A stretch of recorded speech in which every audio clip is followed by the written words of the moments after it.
Alex Jones, and I'm here to tell you folks, the world has fallen. The fascist globalist overlords, they're implementing the Great Reset. You don't believe me? I've seen the tapes. Watch it, folks. Watch as these pot-bellied Zoomer goblins work with the Illuminati to pit us against each other. I promise I'd be a good boy. I'm a good boy. There's only one cure, folks, and that's liberty. And there's no better channel to find freedom than Fabian Liberty. Anarchy is order. Government is civil war. You're offensive. Police lives matter? We're just trying to do school. What? But this is our space. You're making the space uncomfortable. But you're white. You're fucking a white male! What is one way you combat racism? I don't root for white people on the sidewalk.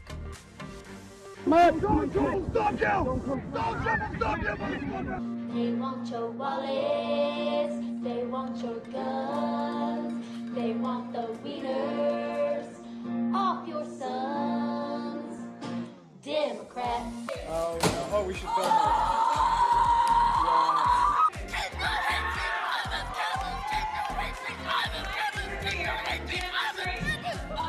So let's say, for the sake of argument, that all of the water levels around the world rise by let's say 5 feet. You think that people aren't going to just sell their homes and move? Just one small problem. Sell their houses to who, Ben? Fucking Aquaman!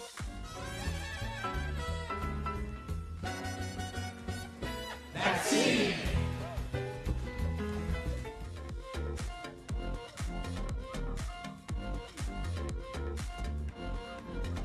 Children, they're spreading COVID throughout the population at higher numbers. And people are not entitled to turn themselves into deadly biological weapons by spraying disease-laden aerosols wherever they choose, randomly killing innocent people. This is not freedom, this is homicide, and willful ignorance is no excuse. What the fuck?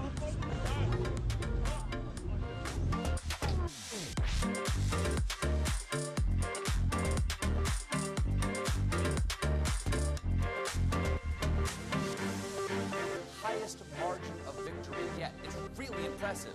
Though, I'm starting to think he might have had help from the Russians.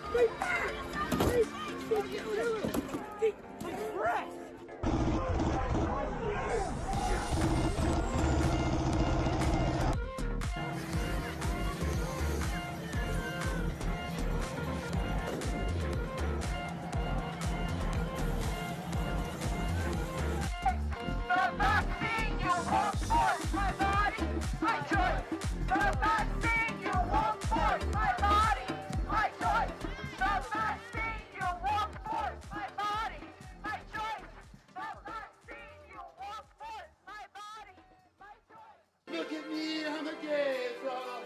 I'm so cool, I'm so neat. I'll never have children and I'm sterilized. But the media says I'm totally cool. I'm a gay frog, I'm a gay fish. It's so good, and I think my daddy atrazine.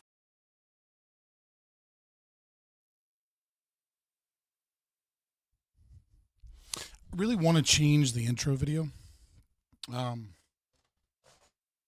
But then I think about like somebody new showing up and seeing Alex Jones talking about being a gay frog and he thinking his daddy atrazine. And like, I'm just like, I'm like, nah, I got to keep it. I got to keep I like that it's dated. Give me just a second. I'm still setting up.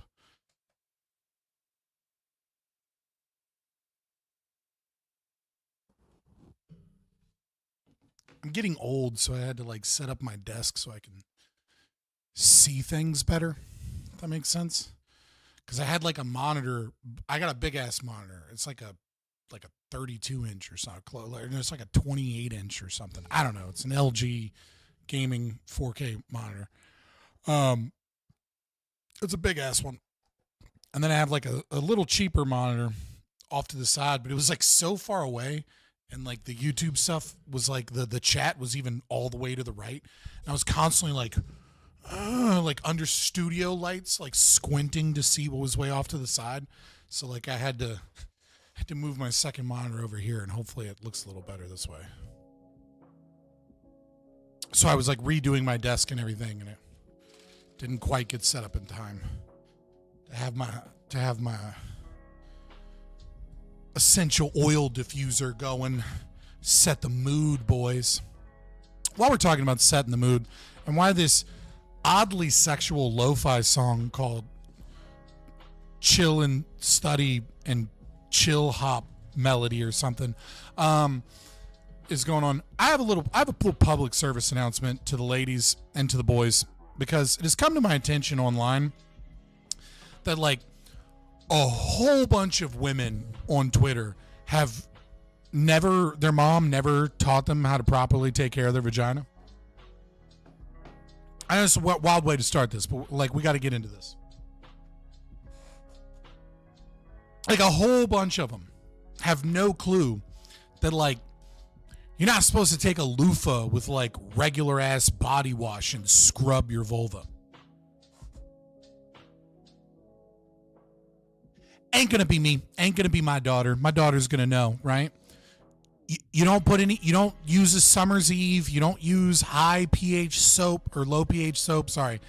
You don't use scented shit, okay? You use like non-scented stuff for that region, or just water and oils, and you drink plenty of water and like you flush yourself out with water. Okay? So that's for the ladies. I don't know where your mothers were. I don't know what they were teaching you in sex ed. Apparently they were just scaring you about teen pregnancy and they didn't teach you how to take care of your vagina. But for the boys in chat, which is going to be basically everybody watching this, except for maybe like Stacey Pacer right now and like two other people I see in the comments occasionally. For all you boys, this is your responsibility too, okay? Because if you're dirty, if your junk's dirty and you're having sex, that's how you give your girl a UTI, okay? And if you put a bunch of like smell good shit on your junk, also how you give your girl a UTI. And if you're using the same body lotion that you're using down there, that's scented and has all kinds of shit in it, or you're using like some body butter with a bunch of stuff in it, if it's not like just like pure shea butter or something, it needs to be unscented. It needs to be regular ass plain lotion or plain Vaseline or something like that. That's how you're taking care of your nether regions. Because if you're putting that unscented, you know, that scented strawberry kiwi shit on your junk, and then you're having sex with your girl, that's how you give your girl a UTI infection. And that's how you get a UTI infection. That's how you get like all kinds of nasties. And that's how your girl's stuff stank. That's why it stinks. Because she's washing it with soap and you're putting flavored, you know, scented shit all up in there and fucking it all up. All right. So that's the public service announcement. All right. I felt like I needed to say that. I saw it and then I was like, is this not a thing that everybody knows? Apparently this isn't a thing that everybody knows. So now at least you guys here won't be a part of the problem. Because that's, you know, here on Fabian Liberty, anarcho-capitalist libertarian channel, we're about solutions. And those solutions don't always need to be political, okay? We don't need to RFK style mandate that nobody gets to have scented body lotions just because a few women are too retarded to know how to clean their hoo-has, all right? We don't want nanny government coming in and taking away my fucking vanilla, cinnamon, you know, fireside chat cream, you know, dick butter, all right? Like, I would just be responsible with your dick butter. That's what I'm saying. Be responsible, boys. Don't mess up your girl's hoo-ha. Don't do it. All right. Welcome to the show. We're starting a little late. I had some other stuff to do. Like, share, and subscribe, as always. Click the notification bell on. But if you do that, you're probably not going to get a notification anyways, because most of my videos are immediately put into ad-limited state as soon as they're done, and they get sent to no one. Or I immediately get copyright strikes from Chinese companies that like don't have anything to do with like the material they're copywriting. So then I have to constantly fight copyright. And so for like 20 days after the stream's gone, I'm in like a fucking limbo state of being copyright strike for a song they don't own the rights to from some Chinese bot farm, because YouTube sucks when it comes to that kind of stuff. Twitter's barely better. Or Twitch is barely better about it. So if you want to get the notifications, join the Discord. If you want to support the channel, $3.99, you can just become a member. It's pretty fun. Or super chat, and I always answer super chats. Always answer super chats. I mean, within reason. If it's like a TOS thing or something and I have to get rid of it, then that's the thing. But I've never had that problem. Nobody's ever wasted money on a troll. Though, hopefully I get big enough and that'll happen. If you want to see me be toxic or have more shower thoughts like the one I just had, follow me on X or Twitter or whatever you want to call it. But how's everybody doing? We're about to get into a little bit of a conversation here in a little bit with Grid 1 Motorsports. I want to start talking about some red pill shit. And the reason I want to start talking about some red pill shit is because I'm sick of red pillars and I'm sick of feminists. And I want to explain and have some chats about like real solutions to these problems. How do we fix modern dating and divorce rates and the birth rate? Real easy, boys. Get rid of welfare. That's my whole thesis. I'll go into a lot more detail when we're talking with Grid 1 Motorsports. That's what I'm talking about. I'm talking about real solutions. Okay, not like, dating apps are a problem, so we need right-wing men to, culturally change and, be better. Now,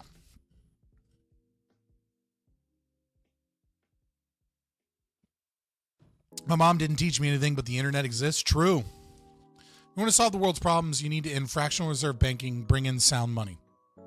This, however, defaults on welfare and leaves a large population of the earth of the early death. Oh, is that supposed to be? And leaves a large portion of the population to early death, maybe? Track some on. I mean, fractional reserve banking is inflationary. Okay?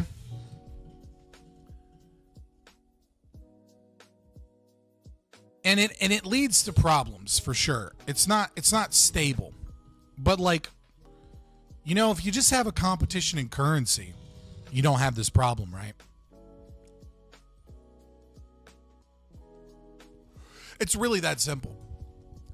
Like if you can have currencies that are competing with other currencies in a free market where the state doesn't tax currency exchange and things like that. And then if one currency is utilized by banks and fractional reserve banking and the other one isn't, then you can have a competition between those. Maybe a slow rate of interest, inflation is not that bad. Maybe it's good for some people. Maybe it's not for others. The economy will balance. Inflation and deflation are natural things in the market. And so just because something is inherently inflationary doesn't mean that it's inherently bad. Fractional reserve banking is inherently inflationary, and it's inherently bad because fiat currency that is controlled by the state is inherently bad. Like fiat currency is the worst form of currency, right? You want a commodity currency or a synthetic commodity currency. But inflation occurs, let's say if we're all using gold and everyone's using gold, and then I find Elon Musk finds an asteroid that's made out of 100% gold. Guess what? Your currency's fucked because it's going to flood the markets with gold and everyone's using gold and all of a sudden their gold has become less valuable, right? The real solution to this is that everybody has gold and everybody has Bitcoin and everybody has a local currency for their socialist commune or whatever, right? Store dollars or something. You're going to have competing currencies that you use for different things. And then that's the real protection from inflation or deflation in any form that it can be. What do you consider Bitcoin to be? So Bitcoin is technically a synthetic commodity currency.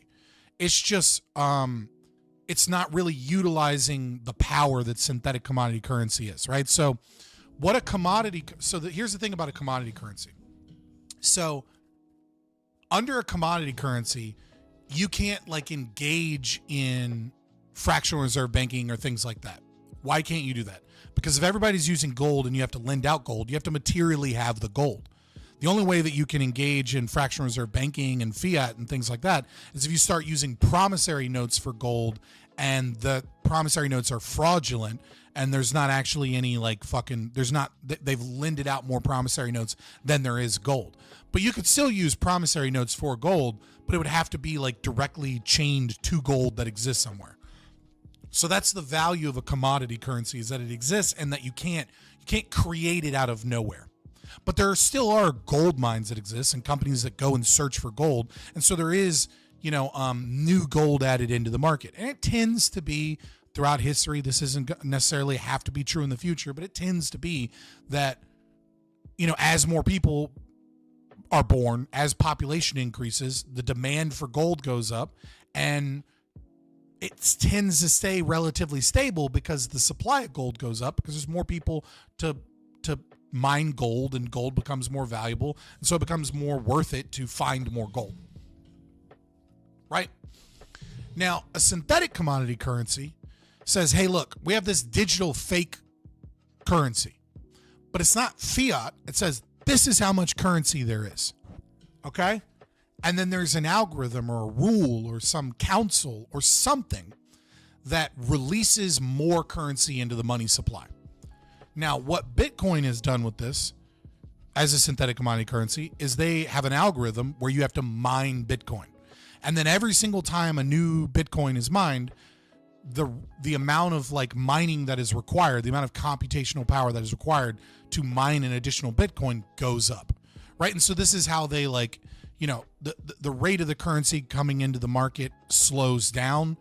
And then it also speeds up with technological innovation, right? You see a bunch of crypto miners and shit like that immediately buying up, new graphics cards when a powerful graphics card for its energy can be used. I know you keep DMing me and stuff about how you're ready. I set up a time. Unreasonable, man. Be reasonable. Promise you. I'll click the link. I will click the link, right around 8 o'clock. Shit, did I go over time? Is that what happened? No. Okay, I'm good. I'm good on time. So that is an algorithm, right? And it is, and if there's a lot of production and prices lower because of a lot of innovation, that speeds up the rate of which the money, Bitcoin in question, goes into the money supply. So it's not a bad algorithm. It is an anti-inflationary algorithm because it puts things into the it puts more money into the money supply over time. So what's the difference between that and fiat currency? Well, the difference between that and fiat currency is that fiat currency doesn't have a set amount of currency. We know how much Bitcoin is supposed to exist. We know how Bitcoin gets released. And then we know, we might not be able to perfectly adequately track the value of it, obviously, because it's a currency, but also, we're not going to perfectly adequately track how much more increase is going to occur in the money supply, but we can get relatively close. And the thing is that we know how much there is eventually going to be. So if I were to invest in the American dollar, I could invest in $1,000 and be like, this is a currency that will hold its value. And then the Federal Reserve is like, oh, the airports need help. Here's $1 trillion we just printed and put into the economy. Right? That's fiat currency. That's the problem with fiat currency. So it's and they love it because they want to keep people spending, not people investing and saving and things like that. They want the money to constantly circulate. So your money is losing value just like a car off the lot the moment you put it in your hands. There's never any reason to hold on to that money. And the Keynesians and post-Keynesians are good. That means you'll consume, and the more you consume, the more our country will produce. And the more we produce, the better and more prosperous we'll be. It's bullshit. But more in the future, you don't need an algorithm like Bitcoin has where the money supply is coming in based off of mining. You could in the future have an AI program that does something very similar to the Federal Reserve, that tracks a basket of market goods, that tracks, asset inflation, that tracks interest rates, that tracks all kinds of markers, right? Smarter than the people at the Federal Reserve. And then it could instantly increase the speed at which mining occurs or deposit into banks or places, right? Based off of that algorithm. Now, it wouldn't be a fiat currency, but it would operate in a similar way to the Federal Reserve does. But the huge difference is that there's only so much currency that will ever exist because it's a commodity, and there are rules in the game and we know how the rules work. Now, fraud, rug pulls, things like that, obviously you get out of that domain because then it just becomes fraud. The whole system is trying to hinge in real production growing over the money supply, but eventually the money supply goes parabolic and fails in purchasing power in an attempt to clear nominal accounts. I mean, yes, but like, I agree with everything that you said. Yes, but I feel like you could have said that in English for the normies. like, I'm just throwing that out there. You know what I mean? Like, I'm not saying you're wrong or you're bad in any way. I'm just saying, you know, it's a YouTube chat. Like, we ain't geniuses over here, man. Oh, should I have message requests on Discord?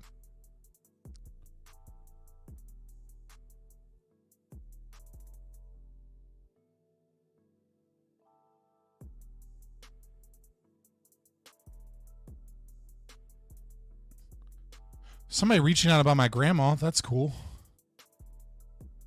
Oh, 2 people reaching out about my grandma. Whoops.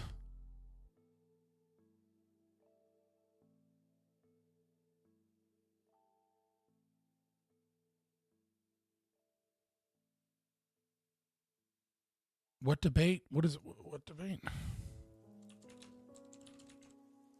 1 second. I was just answering DMs I forgot about while I saw them.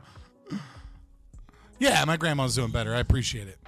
Do you think we're normies here? No, but you know, I'm trying to attract more normies, especially with this thumbnail and everything. You know what I mean? Like, I'm talking Redpill shit tonight. Obviously, I'm trying to talk to more normies.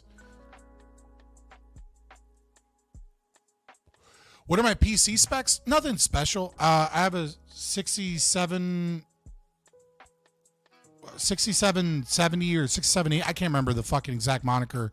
AMD card. And then I have an AMD, like the newest R7. And then I just have like a micro ATX motherboard from like a cheap Chinese company or something. And then like a 750 power watt supply. And then everything's all white. And it's all, oh God, it's another Chinese company that makes really good fans. They also made my power supply. It's like, what are they called? Hold on, I gotta look at it.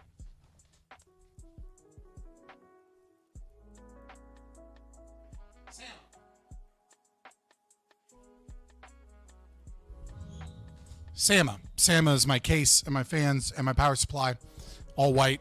And then I have a like a Corsair water cooler for my processor.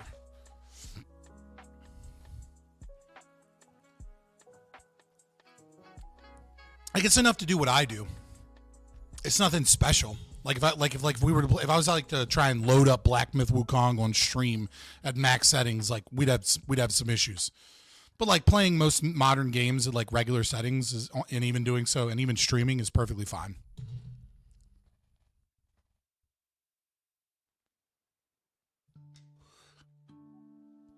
But all right, let me go hop into Grid's chat and get this party started.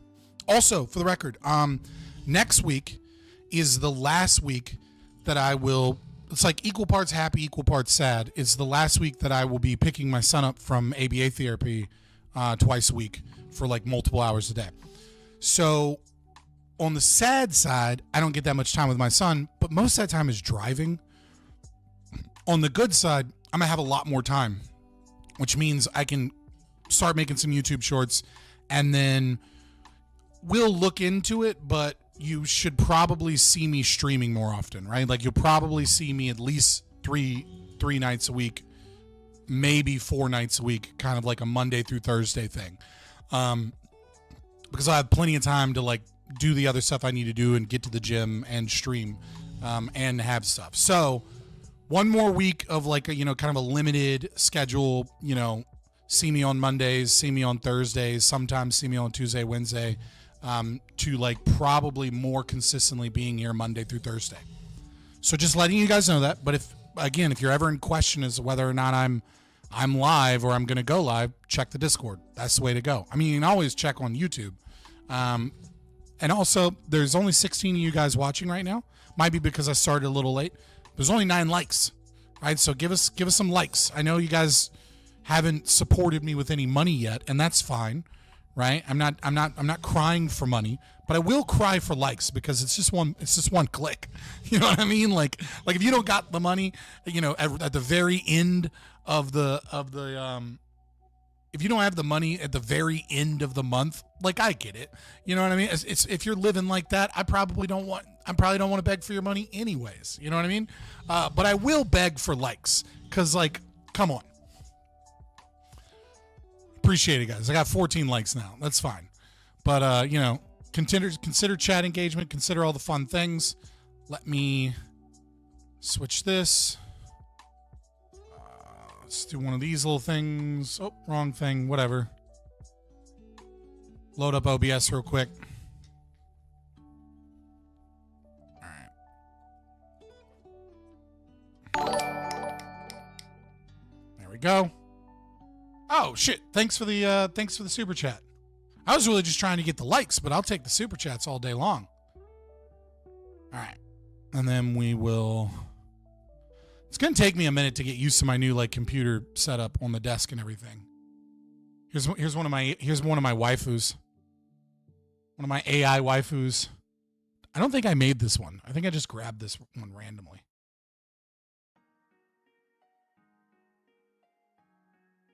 That's about as degenerate as I get.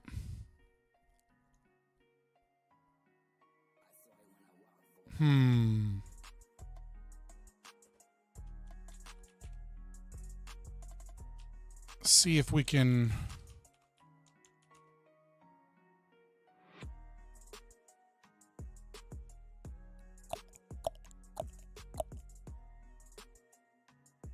I don't want to contact you for support.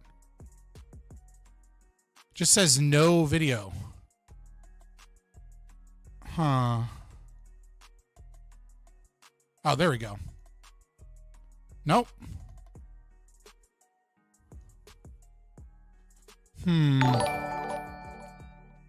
Oh, thanks for the $2. Let me see if I can figure out how to get the video going.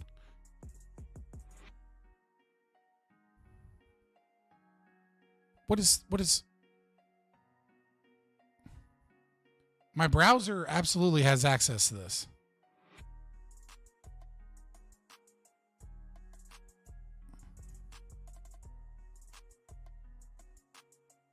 Okay.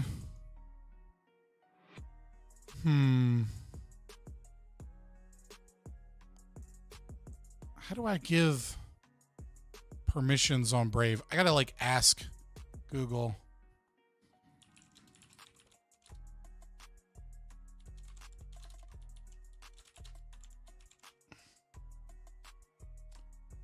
Go to settings.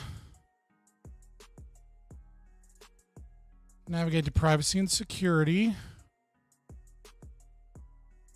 Under permissions.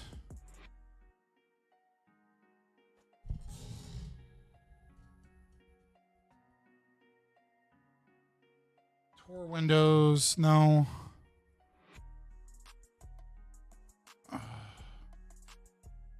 Why does Google always fucking give me the wrong information?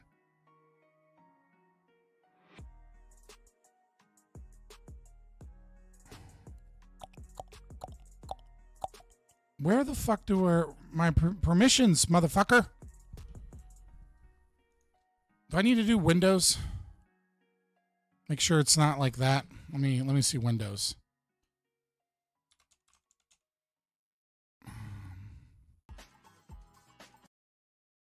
All right, now let me just make sure your audio is coming through. No, I'm saying making sure it is coming through. Can you say something for me?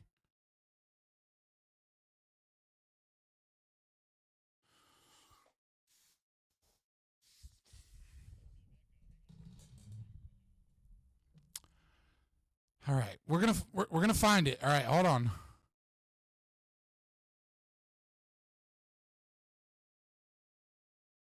Give me 1 second. All right, say something now.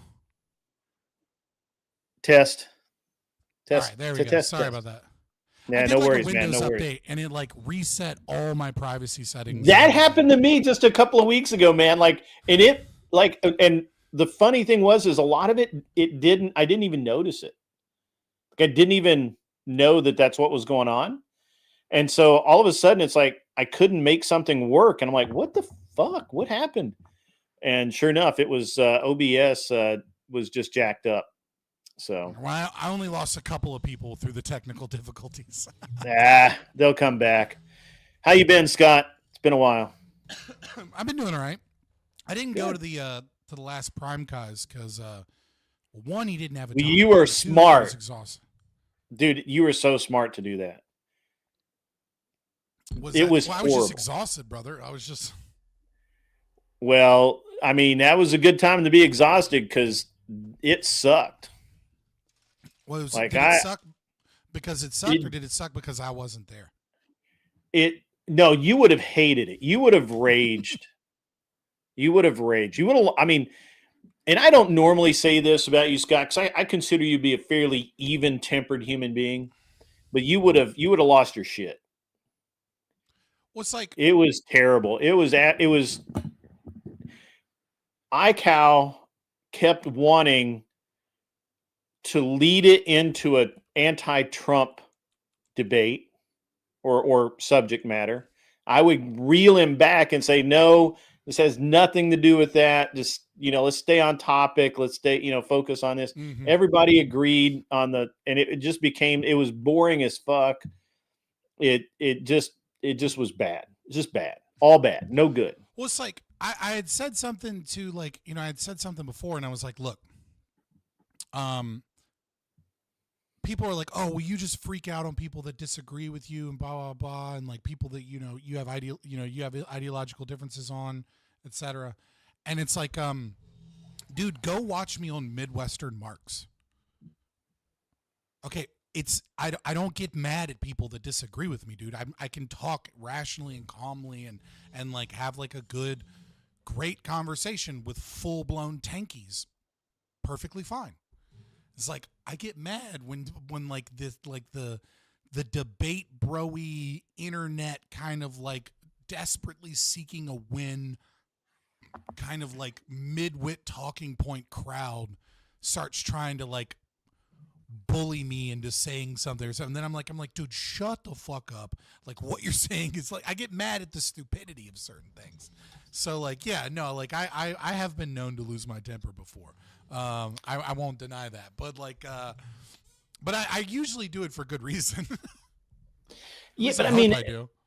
Well, look, last night it was just, not last night, Monday night, terrible. I left early. I was just like, this is boring. I'm going to go, I'm out. Like, I got to go do something else because it was just terrible. I mean, like, yeah. part of the thing is like, it's roll of the dice whenever you do a panel that it just becomes like an entertainment slop fest of chaos. And like, I feel like sometimes if you go in with that mindset that like, I might roll snake eyes. And if I do, you just embrace it because you kind of know that going in, then it's like, I feel like it's less frustrating. Yep. All right. So I agree. But would you agree with me as well that you can go into a panel that you know is going to be slanted in one direction or the other, but it'll also be really boring, and you can kind of deal with a boring topic and then push or bait people to go in a direction you want to go to liven it up or to make it more entertaining for yourself. I mean, can we agree on that? Because that's exactly kind of where I was, right? Like I kept trying to move it into a specific kind of talking point, but they just weren't having it. They just, it basically boiled down to all the leftists and semi-leftists just kind of agreeing with each other and being very placated. So yeah, I mean, so that's the difference between a good and a bad moderator, but it's also the difference between understanding what you're there for, right? You know what I mean? Like, I was talking to Rob Noor about this not too long ago, and he was talking about WIC panels. And I was like, and he was yes, like, oh, Wick, saw he's that. like, he's like, Wick's a terrible moderator. I'm like, no, he's not. It's like, but if you're going into a WIC panel to have like a deep conversation about one topic because you have like an hour or two to talk about this topic, you're at the wrong panel. That's not what WIC's trying to do. And that doesn't make WIC like an evil person, or maybe it does, but it doesn't make him an idiot or a bad moderator, right? Like, it just means that he understands what his show is. His show is to clip farm, to like get a little bit of back and forth, and then when things get into the weeds and he starts to lose the kind of the low IQ people or the people with a low attention span, because they're there for their reality TV, right? They just worked all day. They're not there to fucking like be like, and now let me pull out my notebook and really, okay, you want a deductive argument from objectivism for free will? Okay, premise 1, let me write that down. Premise 2, when it gets into that area, right? He's like, shut the fuck up. I have a question. Let's move it along, right? So it's like, but that's what a WIC panel is. A Prime Kai's panel is kind of like a blood sportsy chaotic panel, where sometimes you have really good information, and then sometimes Prime gets fired up and it becomes a 6v1, and like that, you just have to embrace that, right? And it's like, and for example, Dylan Burns used to do Hippy Dippy, which was like really popular in Twitch poll. Right. Heard of that. And like, heard of that. And he said, and he always said, he said it to me behind closed doors and DMs, but he said it, constantly, out there before. This is a wrestling show, right? Like this is fucking, this is reality TV for young men. Like that's created drama. Right. So it's like, if you go in scripted, with that understanding, it's not that not bad, scripted, brother. but like, created, right? I feel like sometimes maybe I can tell I get this vibe from you where like it's not going the way that you want it to go, and it's just like, that's not what this is. This isn't like a 1v1 conversation. You know what I mean? Like this is meant to be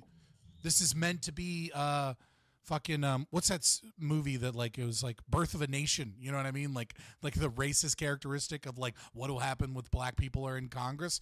I don't mean it like that's black people, but I mean like it's Congress and it's just a bunch of monkeys dancing around. You know what I mean? Like that's what it is. Sure. What I tell you what I find interesting, and I'm probably the only one that finds this kind of stuff interesting, but it's interesting to me how only very specific topics actually get talked about. If you bring up something outside the scope, they just push through, don't want to talk about it, it's irrelevant, doesn't exist. And Prime is a very good example of that. You'll say something, or I'll say something, or Lactoid occasionally will bring something up, and Prime will literally say, no, we don't want to talk about that. We're just going to focus on this. We're going to focus on this. I'm like, but that was a great conversation to have. Like we should be talking about these things. And I don't know. That's the thing about subjective values, right? Like you're, yeah. You know what I mean? Like what value, what a conservative or libertarian values finds interesting, right? Is just going to be different than what like a lefty does. And sometimes those are surprising. Like sometimes you're like, oh, you're not interested in that? Like, oh, I wouldn't even expect that you think that like, because to me that's a big deal, like something we really got to talk about, right? Like, yeah, it just goes to showcase like the polarization, is along values. But it's been a fun intro. I when you said like, oh, I'm free, I knew that there was something that I wanted to talk about with you and potentially your audience, because I know that you and your audience have kind of already to some degree bridged this gap that I want to talk about tonight. Right. Well, I mean, I'm interested in how you're going to frame this, because I have a couple of different ways that this could go when you told me about that. So I'm really interested to hear how you're framing it. So we'll get into the nitty gritty, right? But sure. I see a lot of red pill people. I see a lot of modern women, feminists, red pill podcast stuff. I watched part of that whatever podcast the other night. I think you were in chat for a while. I wanted to blow my fucking brains out going through that slop. Yeah. And you know, it's just so much of like, what's your body count? Oh, you're a whore. Oh, in what way are you a whore? Oh, look at how much of a whore you are. And then them being like, but actually, it's good and I'm empowered. And now let's get your relationship advice, whore. And it's just like, oh my God, like, like why do we value these bitches' opinions at all on anything? But anyways, setting that aside. Yeah. I see all of these problems that pop up, and identifying the problem, I feel like, has been kind of the birth of the concept of the red pill, right? It's like recognizing that there are these problems out there. You've swallowed the red pill, you realize the problems are. But like the solution domain is kind of all over the place, right? From like the alpha dudes that are like marriages for chumps, get bitches, get money, to like the trad con people, to like the you know, the people that are like, to the women that are pretending like they're not feminists and they're actually Christians, and then they're just like, you know, men should lead, but I'm gonna pretend like it's not egalitarianism is everything that I'm saying, and you need to do more chores for your one.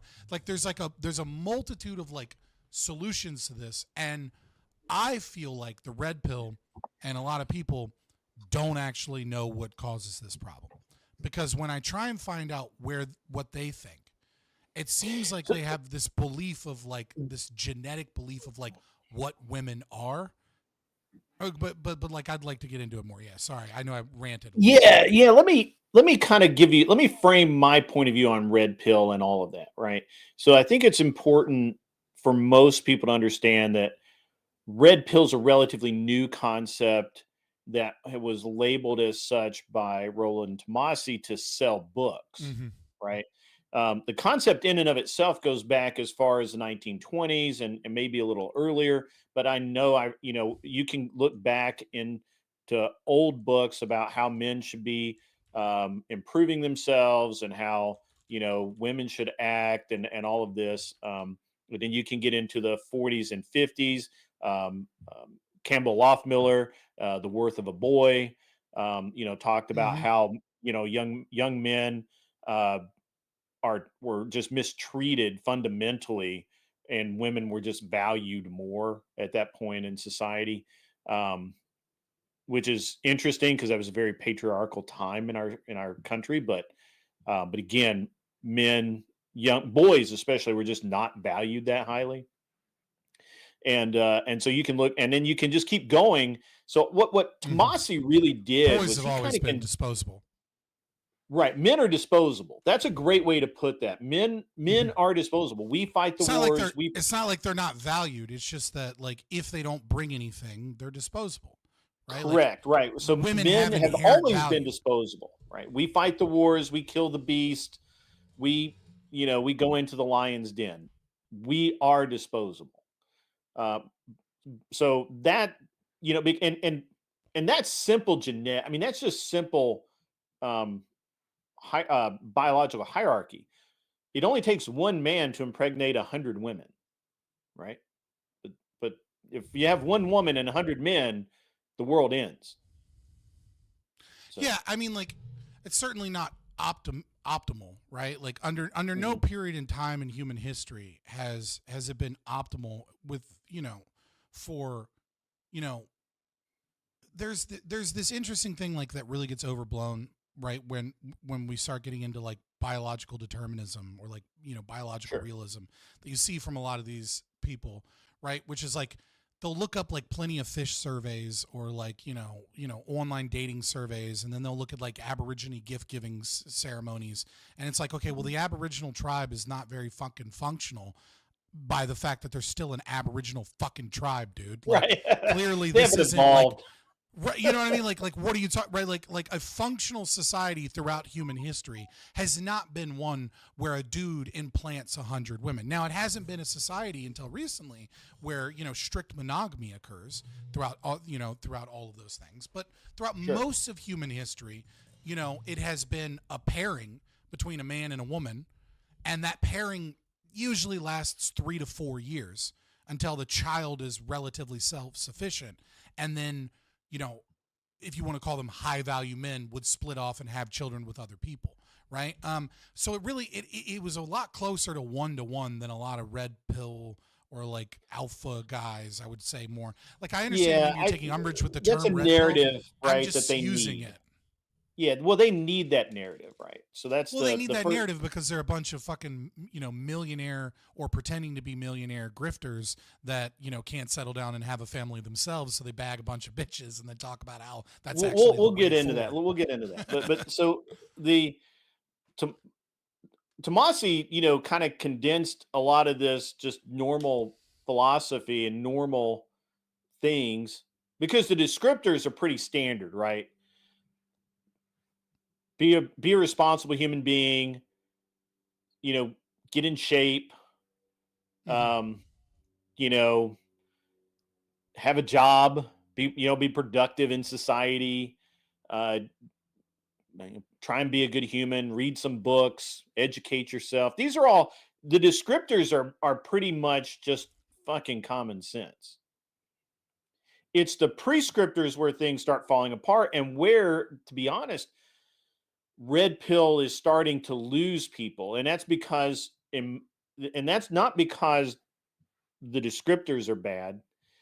It's when content creators take the words and then push them into specific boxes, if you will, or representations to convince people that this is the way it needs to be and why. The reason why is because you have this red pill writing, this book that Rollo Tomasi wrote, be a masculine man, be the center of your universe, have all women begging at your feet, so on and so forth, right? And in the meantime, while you're being a complete fucking degenerate, you don't accept anything but the best from women. Otherwise, so they're this trash. Is where I want to. This is where I want to actually hone in. Is the that's a huge coat, too, by the way. That's a huge. What is a huge coat? That women, that you should only accept the purest of women, because none of those fuckers do. Most of the red pill creators, oh yeah, you can point to any of them, and they're wives. They love fucking degenerates. They love yeah, fucking married women. Well, that's the only thing. To To be honest with you, my personal opinion is, my personal observation is, and nobody's proven this wrong yet, is that it's impossible for a red pill man, a guy who actually follows those tenets as set out by all of these content creators, Myron Gaines, Wes Watson, Rollo Tomasi, just fucking pick one. These, these super masculine alpha dudes. It's impossible for them to actually get a woman, a chaste, based woman. It's impossible. Absolutely. Can't do it. They fucking can't. So one of the things that I want to get into prescriptors, but since we're in the beginning of the conversation, we get to descriptive, because I think libertarianism is unironically the answer to solving 90% of the problems that these people have.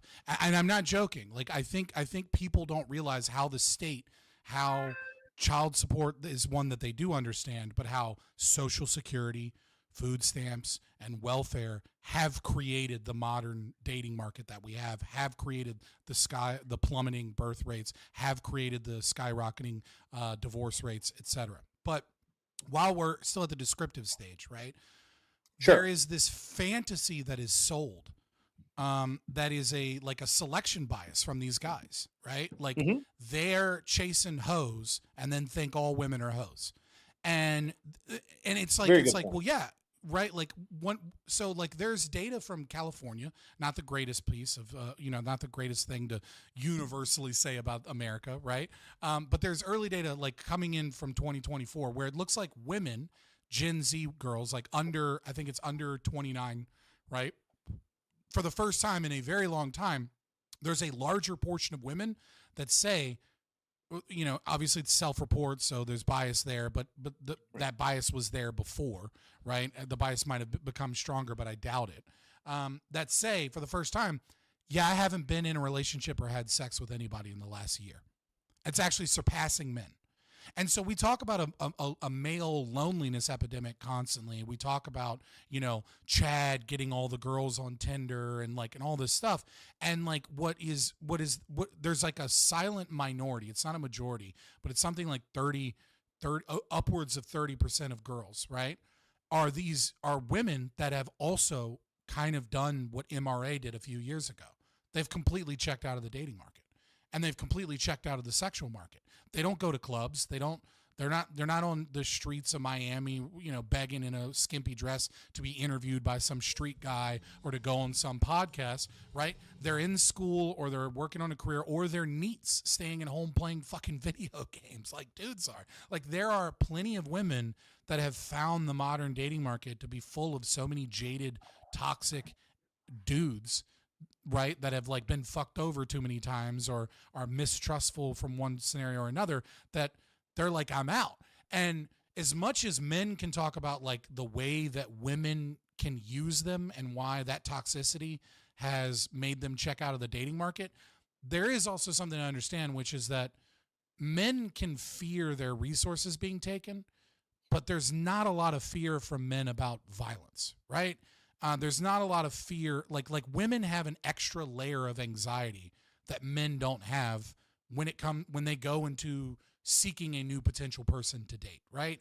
And when and that may be an unrealistic fear from what it is that they're catching, but it seems to be that there are a lot of girls that are like, yeah, I went on a date with a guy, and then all of a sudden he got real aggressive to like make sure I was a virgin, or to like make sure that I wasn't one of these bad girls or something. And like the vibe was totally off. I felt scared. I was like, this is fucking weird. I'm being interrogated. And like that happened to me 2 or 3 times. I'm fucking out. Like maybe in a couple years I'll get back into the market. Like, so I completely agree with you that these guys are chasing a specific type of woman, and then they're saying this is the type of woman that women are now. Yeah, so a lot to kind of unpack there. Yes, I meant MGTOW, not MRA. Fuck off. I saw that. Let me back up just a little bit, okay? So first, I hadn't heard that stat coming in for 24 about women self-reporting. I think the most I don't think any of those things are accurate, but I do kind of think that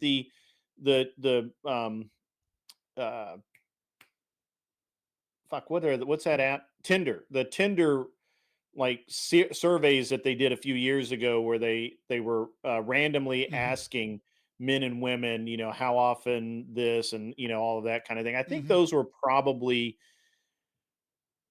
the least biased. I disagree. I think the exact opposite. But you think the exact opposite? See, I think that you're more likely if you're already on well, first of all, you're on an app dating, so there's not a whole, if it's just random knowledge. I just think that people be a little bit more honest, but I could be wrong about it. Look, everybody's different. I don't know. No, but I think you're right that they're more honest, and that the data is more likely to be accurate for the people that are being selected for. Sure. Right, because it's swipes. There's 2 problems with that data, right? Data point number 1 that makes the data wildly inaccurate in terms of being able to go to the general population is that there's a massive self-selection bias, and that bias is the only people that are on that are people that are on dating apps, and not everybody is on dating apps. There are a lot of girls that find dating apps to be full of gross guys. If you're a more conservative person, more chaste, lower body count person, you're less likely to be on a dating app. And so I agree with you. But so but again, it is bad. It's not the best data possible, but I think it is the best data we have. Well, it's good data for girls that are on Tinder. It's great data for that. But it's bad data to say that can then be generalized to girls in general, right? Because it's selecting for girls. Yeah, I can grant that. Yeah, that's fine. The second thing is that we know that a lot of girls go on Tinder specifically for validation, not to date. So they're not, when you said that there are a lot of girls we know that they're dating, there are girls that are going on there and they're only swiping right on super hot guys just to see if they match with super hot guys, just so that they can get the confidence boost, but they're in a relationship or they're looking to get back out on the dating market, but they're not actually looking to date Well, seriously. I can go along with they're that. looking for I can go along with validation. that. And so I can both go of along those with things that. skew the numbers, in my opinion. So I gotta, just kind of that's yeah, okay. Well, I can grant all of that. And that doesn't hurt my point. At the end of the day,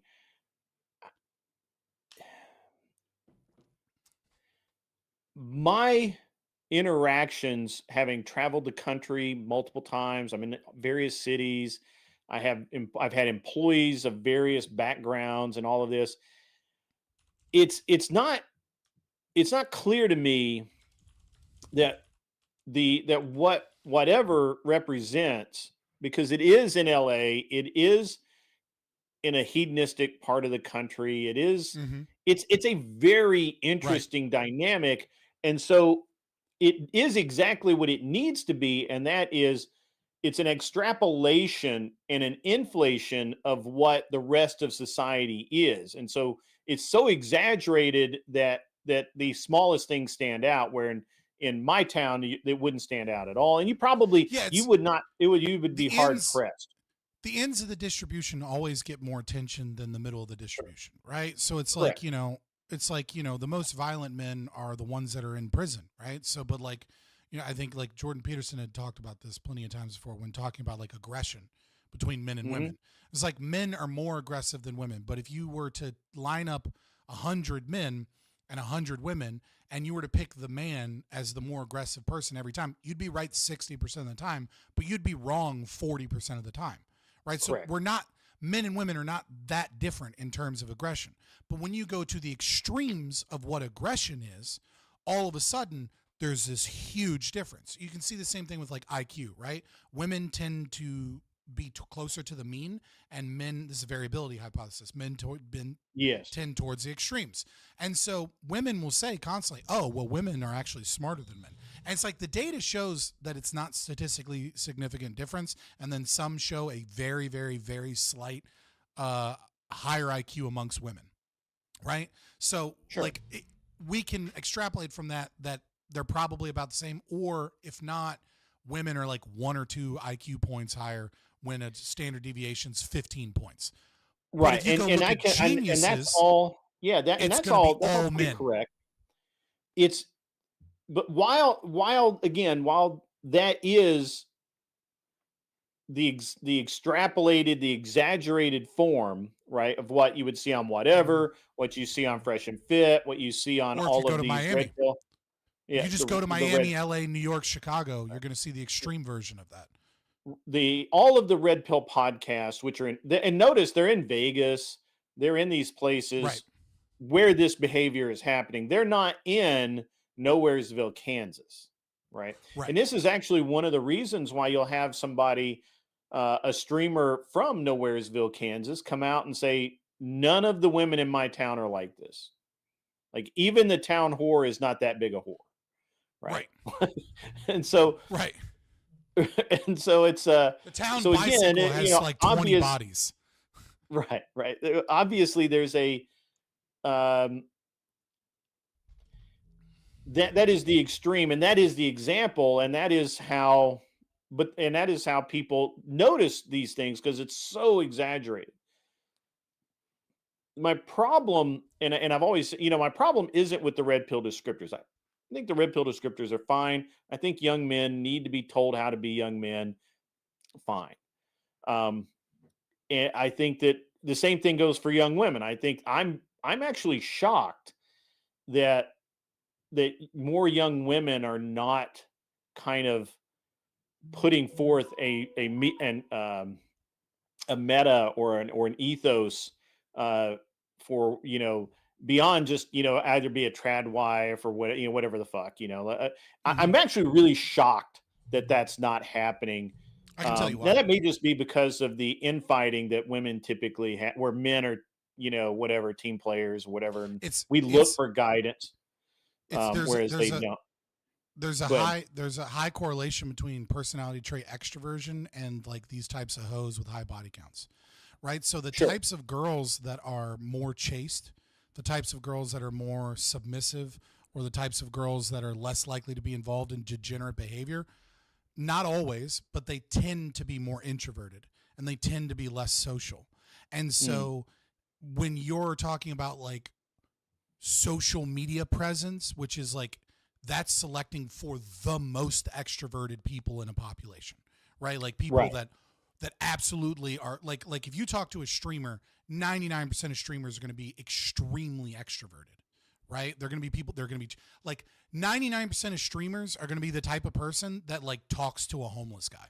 And then their friends are like, dude, why are you talking to the homeless guy? And it's like, I don't know, man. Like, he seemed down. I wanted to hear his story, you know? And then they're like, dude, don't talk to them. What are you, like, don't feed them, then more might come. And it's like, well, if more might come, then I might hear more stories and I can learn about, like, what's going on and I can see reality, right? Like, so when you're... There's a valid point. There's a valid point. So when you're selecting for super extroverted people, you're not going to find a lot of, like, chaste, low body count, like the air, this has become toxic. What you're going to find is you're going to find a selection for narcissism and a selection for extroversion. And so that's why most of the girls that are doing podcasts and shit like that are hoes, and or they're narcissists, or there's some form of like grifting feminist pretending to be a trad con girly, and then eventually we find out it's all bullshit. Right. And yeah, okay. Yeah, sure. And so the whole I keep going back to the whole red pill thing is a very small part of what we're considering to be the manosphere these days. And I personally am, there's a lot of reasons why the biggest issue I have with the manosphere is not even the content creators of themselves. I think they're idiots, and I think that they're not they're not worth necessarily taking super seriously. But there's some things there that need to be worked out, right? My biggest problem with Red Pill, other than the prescriptors put forth by the people who claim to be representatives of Red Pill, is that two things. First, it's exceedingly hard under Red Pill to actually be religious,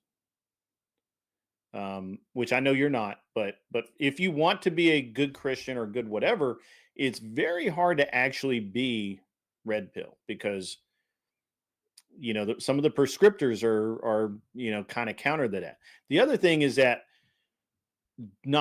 there's no Red Pill creator you can name me that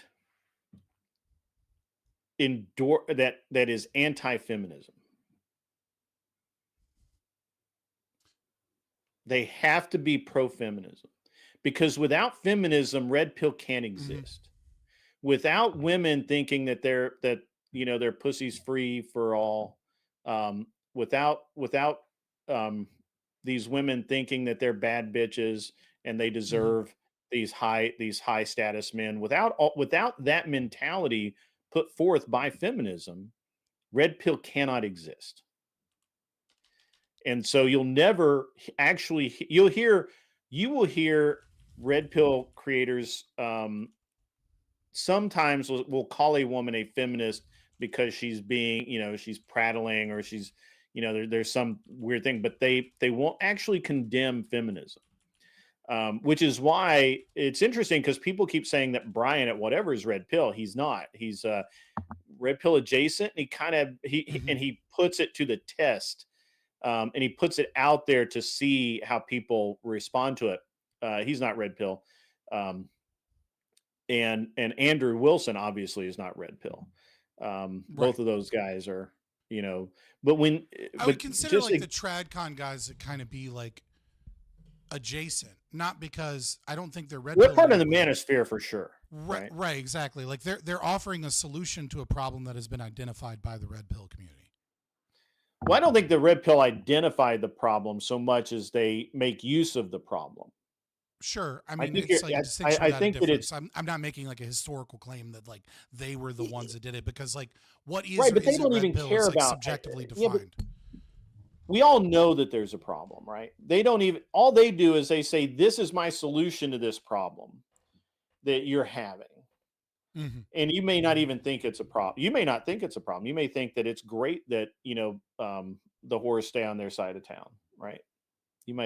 I do, personally, I don't. If the whores stayed on their side of town and that was all that happened, like, sure, but I think there are a lot of other problems like divorce rates. Sure, but I'm being a little facetious, but yeah, no, I was just, what you had said reminded me of a Thomas Sowell quote, which is such leaders, he's talking about race grifters, right? Yeah. Such leaders have too many incentives to promote polarizing attitudes and actions that are counterproductive for minorities and disastrous for the country.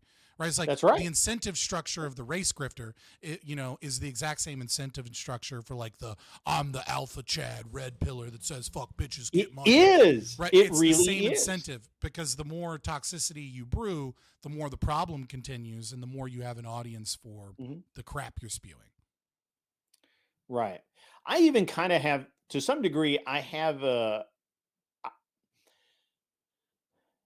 feel like even the TradCon sort of descriptor is overused and often used in not in a way that people, maybe they mean it in that way, but it's not. There's 0 degree of accuracy. Well, there's also, I don't even know what every TradCon bit of is. this is full of. Every bit of this is full of grifters, right? Yeah. So it's like it's all hard about grifting. It's all about grifting. It is. So the thing that I wanted to talk about, right, is like, look, there are certain problems, and Sure. I was kind of, like the increase of sexual promiscuity, at least within certain domain of girls, right, which essentially renders them unmarriable. Now you can say that the promiscuity causes them to be unmarriable, or you can say that it's just a correlation, right? That something has made them the type of girl that goes out and has sex with 100 dudes, and like now they are unmarriable, and it's not necessarily having sex with 100 dudes, rather whatever it was that caused them to be that type of person. But that's one problem. Another problem is the increased divorce rates and increased single motherhood, fatherless homes, right? I think MRA, I'm using it right this time, guys, right? We're, super kind of keyed in on this one. And then of course we have birth rate declines. And I want to combine this with 2 other things, which is multiculturalism and immigration. I think all of these things are actually tied in to the same problem. And this is, and I think the real thing that people don't understand is that social programs can take generations before their effects start to show up in culture. And what most people have completely missed the mark. The biggest reason that we have, it's not feminism, it's not critical theory in colleges, it's not dating apps. All of these things have an effect for sure. But the biggest reason that we have all of these problems is Social Security, welfare, child support. All forms of welfare have created the problem that we have now. And I don't know what percentage I could give it, but I want to say that it is a majority of the problem. And that's why I think libertarianism is the actual solution to this. I want to get your initial thought on that, and then I want to break it down. Well, I'm not sure that I understand how those things are the problem. I mean, I understand that a lot of the things that the red pill rails about is this idea that if you marry some woman, she can take what you've earned away, which that's not actually true anymore. What I don't know, actually, I don't know that it was ever really like globally true, but certainly it's lessened. And I'm not really sure, like Social Security. It's a legitimate threat for a very small portion of the population, right? Like it doesn't actually identify a problem with marriage in this country, but it does identify a problem with like dudes who are millionaires. Like if you're a millionaire, that's like a legitimate issue, I think. Ruh-roh. You froze up there for a second. So did you on my end. You good? Oh, you got there. Your audio's back. There you go. You good? Okay. Uh-oh. I don't know what's been going on lately. My this broadcast happened says earlier it's today. fine on my end. Yeah, I think I think I'm having issues with my internet. I've got to figure that out. So, anyway, We good? Is your stream up? Yeah, I'm good. So it's like, yeah, like I think it's, you know, it can be an issue for like upper middle class and wealthy people, right? Mm-hmm. But like what people don't realize is that like doctors don't, like historically, maybe in the 1950s a little bit, but like once women entered the workforce, doctors don't marry fucking stay-at-home moms. Lawyers don't marry stay-at-home moms. They tend to marry people that they went to college with, right? So like True. Right, like when you talk about that are also engaged in the workforce. Oh no, he's frozen again. Someone said DEI internet. Man, that's nuts, man. I don't know what's going on here. It's crazy. I may have to go inside and see if somebody's monkeying around with the router. So okay, do you need a minute? It's weird. No, just keep going. I'll check. I think I can check it remotely on your phone, kind of thing. Yeah. Yeah. So like so yeah, I do think that is a legitimate concern, like divorce and things like that. But yeah, so let me start. Do you want me to start with we'll start with the hardest one. Let's start with Social Security. Okay? So yeah. Why is it my claim that Social Security is the biggest impactor for sexual promiscuity, the destruction of the increase in divorce rates, the lowering birth rate, and many of the other problems in modern dating? I think once I walk through it, you'll be like, yeah, obviously. So when we look at incentives, we understand that state incentives change behavior, right? Like if you make a tax on cigarettes, some people will continue to smoke, and then some people will quit smoking because cigarettes have gotten too expensive. Right? Now, sure. So there is an axiom or some premises that need to be true in order for this to be true. And I would say most red pillars are right about this, and we can start with that, which is women historically, genetically, and in most cultures have looked towards men to be providers, right? To provide for a family. This has been I don't think that's a controversial take, right? Would you agree with me on that?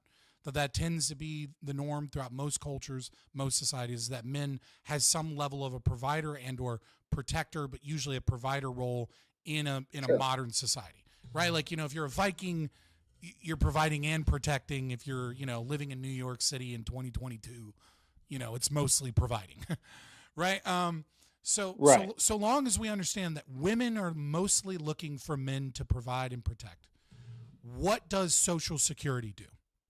Well, Social Security lessens that incentive, and it gives all women and men, but it gives men and women, but especially women, an out in any relationship. You see, before Social Security, what did you do? You had a large family. You had a bunch of kids. Then what you did is you raise your kids with some level of love and care, with the expectation that that your children were an investment in your future. And the goal was to build generational wealth of some kind, pass it on to your children, and then your children would take care of you. And then the children, when they would grow up, they would get to a point where they would have children, and then they would bring apart, because grandma or grandpa is, living in a mother-in-law suite or in a shack or in the same house with us.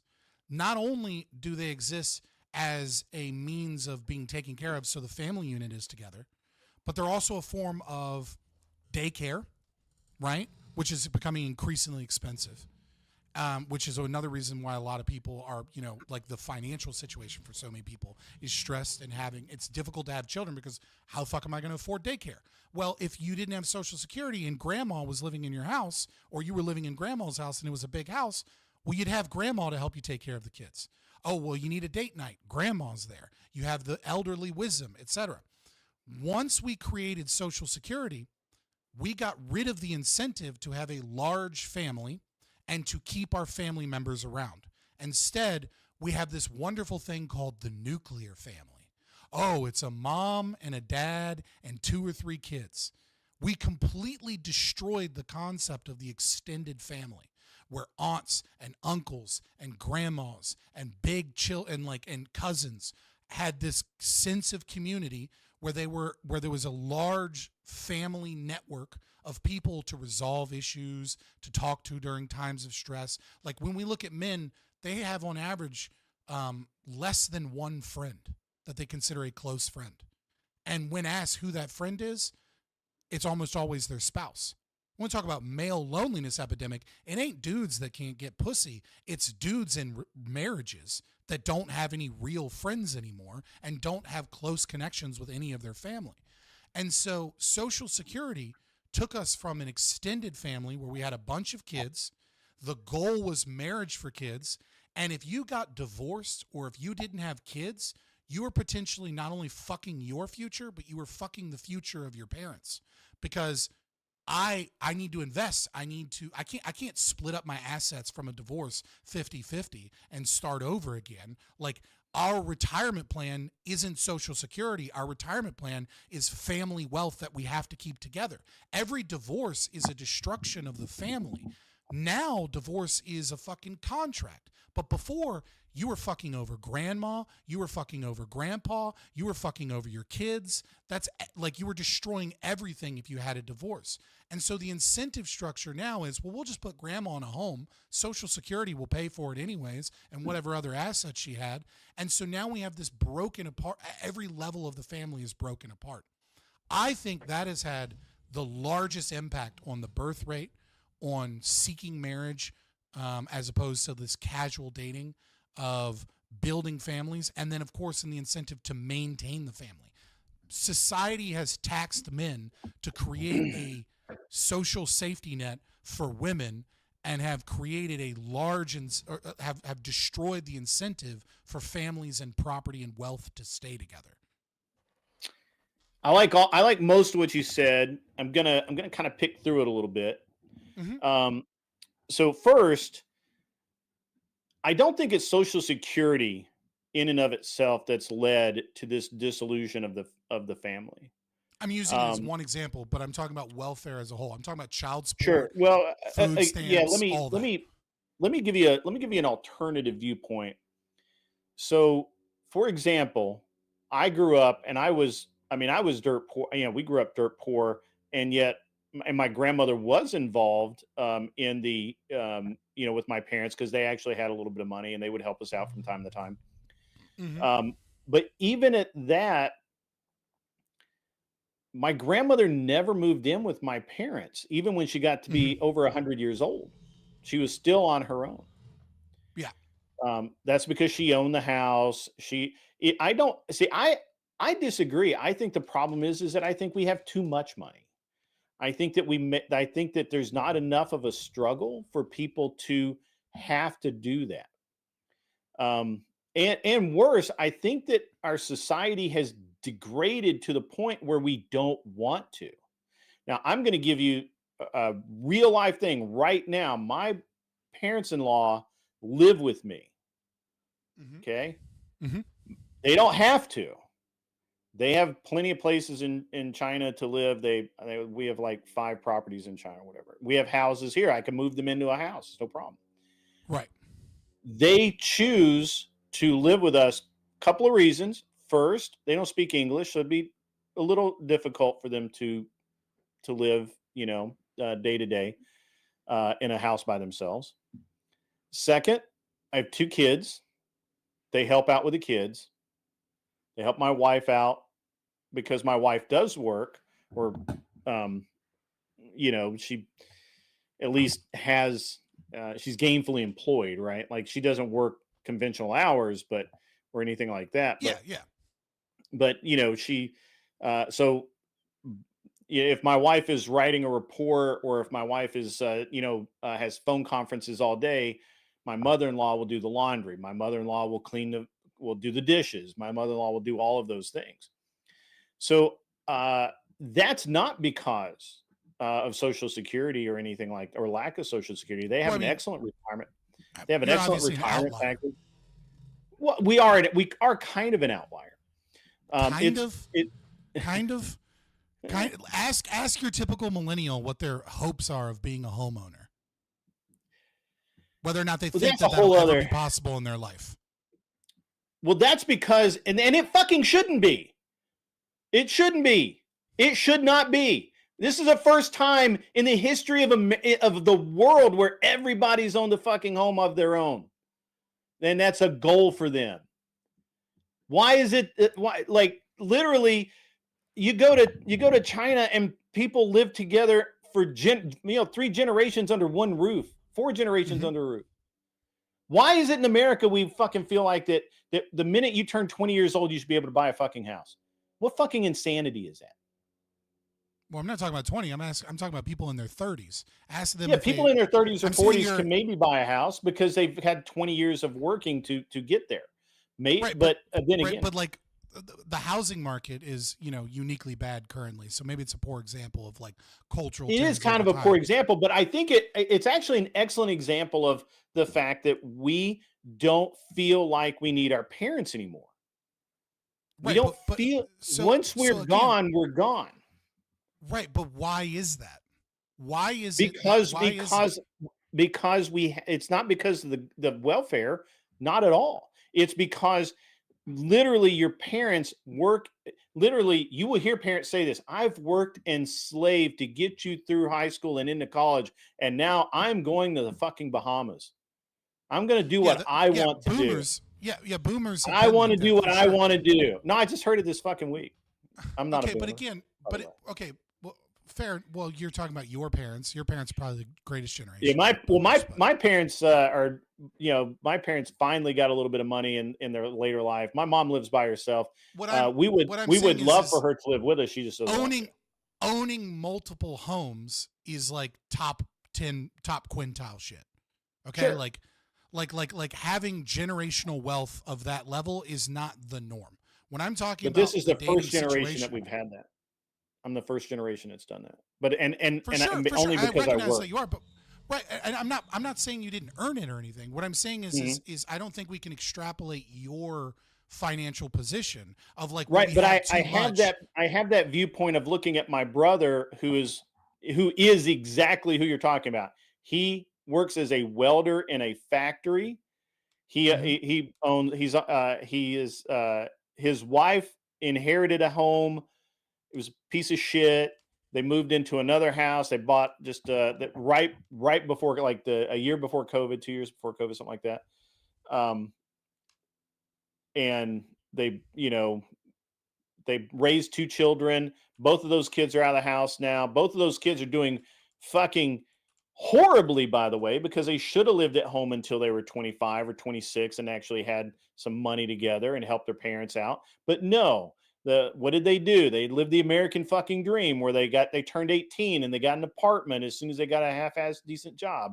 And then they bought a fucking car and they bought this and they bought that and they went into debt and then they crashed and burned. And that's a problem with our society. That's a problem with our society is that we want everything all at once right now. Right now. We want it right fucking now. Okay. So my argument is this, right? My argument is that your position. Hold on. My argument is this, is that every time the government interacts in the market, it creates an incentive. And what I'm saying is that Social Security and giving was a massive incentive to split up families. It was a massive incentive towards this concept of what I'm seeing are the downstream effects of that. What I'm saying is that Social Security created a culture in this country where we have this concept that instead of large families being close-knit together and staying together, that people started going, well, even if my financial success doesn't take off, I have this safety net. And like the goal now is to put kids into college and then they're birds, go away and fly free, do your own fucking thing. It's my thing now. And what I'm saying is without that massive psychological social safety net, and for the poor and the lower middle class, just a literal safety net that wouldn't exist without it, that there would be a much stronger natural incentive for families to want to stay more connected, more together, and more likely to share networking and generational wealth together. You're saying we have too much, and maybe that's true, but I'm not seeing that in the data. Okay. I'm not seeing that Americans in general have too much. Well, I don't think you could see it in data. I think you see the effects of it in data, though. The fact that most Americans have more, spend more on a college education than they can make in 10 years with that education. Right? Mm-hmm. They can't even pay back their student loans. They never can. No, I mean, like I think that's another causal effect that has destroyed the ability for people to have children. I mean, when you ask people why won't you have children, the biggest thing they say is money, right? And if you took on $80K in fucking college debt and you have student loan payments, well, and you got a fucking a humanities degree, like my dumbass did, right? I went to fucking grad school for fucking counseling. Well, I have a psychology degree too, bro. So maybe you used it, but I feel like you probably could I never did. What you did without I never it. did. Right. College was the absolute worst money I've ever spent. Right. So I agree that that's another problem. But what I'm saying is that, that's another instance of the government, right? Like there is a reason that if like federal student loans being guaranteed to 18-year-olds has led to massive administrative bloat, made college way more expensive than it needs to be. 100%. And in sociology, You're exactly right. And in sociology, they call part of what has occurred McDonaldization, which is kind of like just a way of saying like they have like done everything they could to bring more and more people in. So like college has become daycare for young adults. Children that are 18, 19, 20 years old that should still probably be living with their mom and dad and like learning a trade or learning something. Instead, they're taking a psychology class and like in a party school, and like college is now their fucking daycare, and they're going to pop out at 22 with a 4 years behind the people that went into a trade with, $80K in debt. Like my argument is that what we have done in our society with welfare, but I'll add college into this just as well, is that we have taken money that is productive in the economy, stolen it from the economy, which has stolen us from having progress and growth and jobs and all of these things. And then we have created social safety nets for everyone. And these social safety nets have created an incentive that is breaking apart families. That after multiple generations, it is breaking apart families, and it's leading to higher divorce rates. It's leading to people not settling down and getting married. It's leading to like low birth rates. Let's take this to its. Let's take this to a further degree, because I'm going to say that it's not just welfare; it's all of the government interference in our life. You know that I'm a constitutional conservative, and I believe that if it's not in the Constitution, we shouldn't fucking do it, and government should be as small as fucking possible. Like literally, it should be we should have a tenth of the government that we have. Everything that you've named is exactly why that all of this is happening, right? When I went to school, I was able to get a grant, but that was a grant. That wasn't a loan. It was like $1,000. I never did get a student loan because my parents made too much and they weren't federally backed. So I was never able to get a student loan ever. I had to work 2-3 jobs and pay my own way through college. So what we've truly allowed, Fabian, is we've allowed the government to come in and supplant parents. And they encourage, the government does nothing to discourage divorce, because that just adds to more people feeding off of the system, so they can ask for more money in tax dollars, so they can raise the tax. I'll add another one. I'll add another one that might not be popular with constitutional conservatives, or it might be. Public school shouldn't fucking exist. Public school is a There's nothing in the Constitution that says the government owes you a goddamn education. Not one thing. Here's a funny thing, right? Do you know how much money is spent on a child per year in public school education? More than I spend in private school tuition. Just if you were to take a guess, it's a range, okay? Because obviously it's going to be way cheaper in like I would say rural probably Mississippi 50 grand to, like, a year New York. average. 50 grand a year average. So it's not that quite that high. It's somewhere between $12,000 to $30,000 depending on where you are, right? So if you're in New York City where education's a lot more expensive, but recognize that's just 8 hours a day for like 9 months out of the year with a bunch of vacation, right? So it's not like it's a full year of education. Like, okay, so just imagine what if, let's say I am a family with 3 kids in New York City where it's really expensive. What do you think $90,000 a year extra would do for me in terms of my ability to educate my children? Like, we are pulling now, obviously your average typical American isn't being taxed at the same rate as like corporations or like wealthy people. But nevertheless, all of that is productive money out of the economy. So it's like, even if Absolutely. you're getting even if like big business is paying the taxes, well, what do they do with that? Well, they increase prices, or they don't hire as many people. They don't hire as many people in the labor market. So it's like, I have a unique perspective on this. So when I had the businesses, I was able to kind of manage my taxes to where I paid my fair share. It hurt, but wasn't that bad.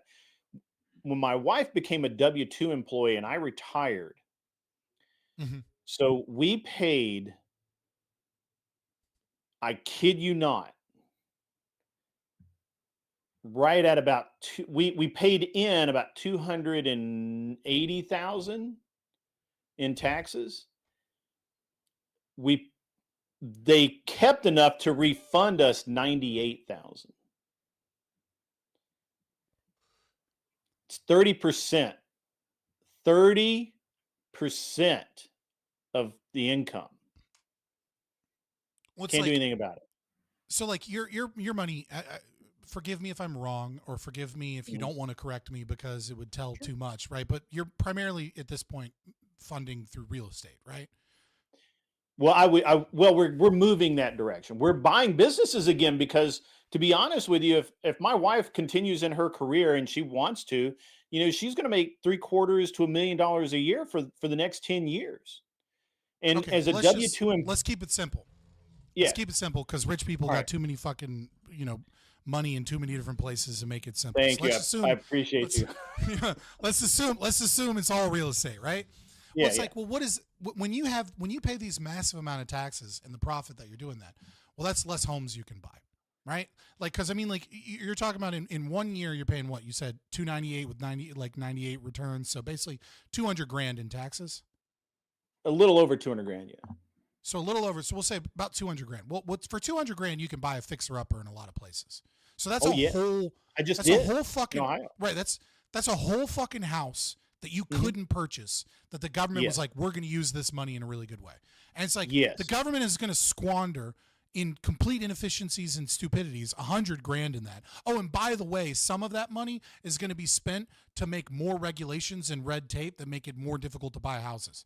You want to talk about why millennials can't afford a home right now? Well, maybe it's because you couldn't buy one. Because if you could buy one and everybody else that was rich could buy an extra home, well, you know what that means? Construction companies are like, hey, guess what? A lot of people are buying homes. Time to build some homes. Right. There's some money to be made in building homes. And then guess what happens? More homes get built. Oh, well, what happens when more homes get built? All of a sudden, the supply of homes in the market goes up and the home prices start to drop. And the rich people are like, I can buy even more homes. And then the middle class people are like, hey, I can finally afford to buy a fucking home.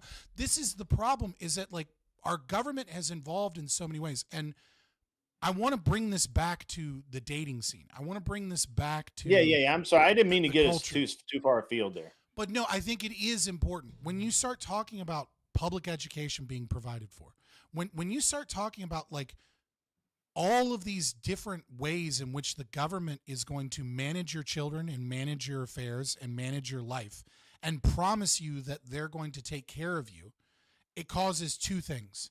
In the short term, it creates an immediate disincentive for families to stay together.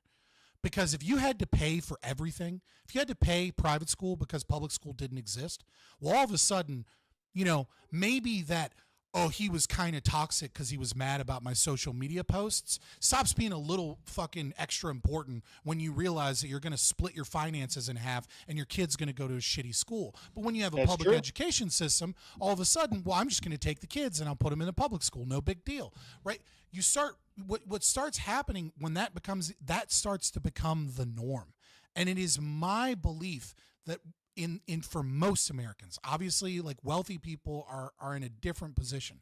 But what I'm saying is that I believe that welfare, public education, colleges, all of these incentives where the market has become less productive and it has been less on individuals and families to take care of themselves and has instead started redistributing wealth, it has created an incredibly toxic culture that has led especially women to live in a world where there are no consequences for their decisions, where they can have fun. They don't need families. They don't need children. People don't need to be connected to their parents, and parents don't need to be connected to their kids, because wealth is no longer maintained in the family. Wealth is being stolen and maintained by the government and then redistributed to people. And that is what is breaking apart families. And when you start breaking apart families, the next generation that comes in has no value of a family. Right? So it's the first generation had a families broken apart. But the succeeding generations, they don't value families anymore because they live in a culture where families are broken apart. And I think that is the primary problem that we're seeing in the dating market.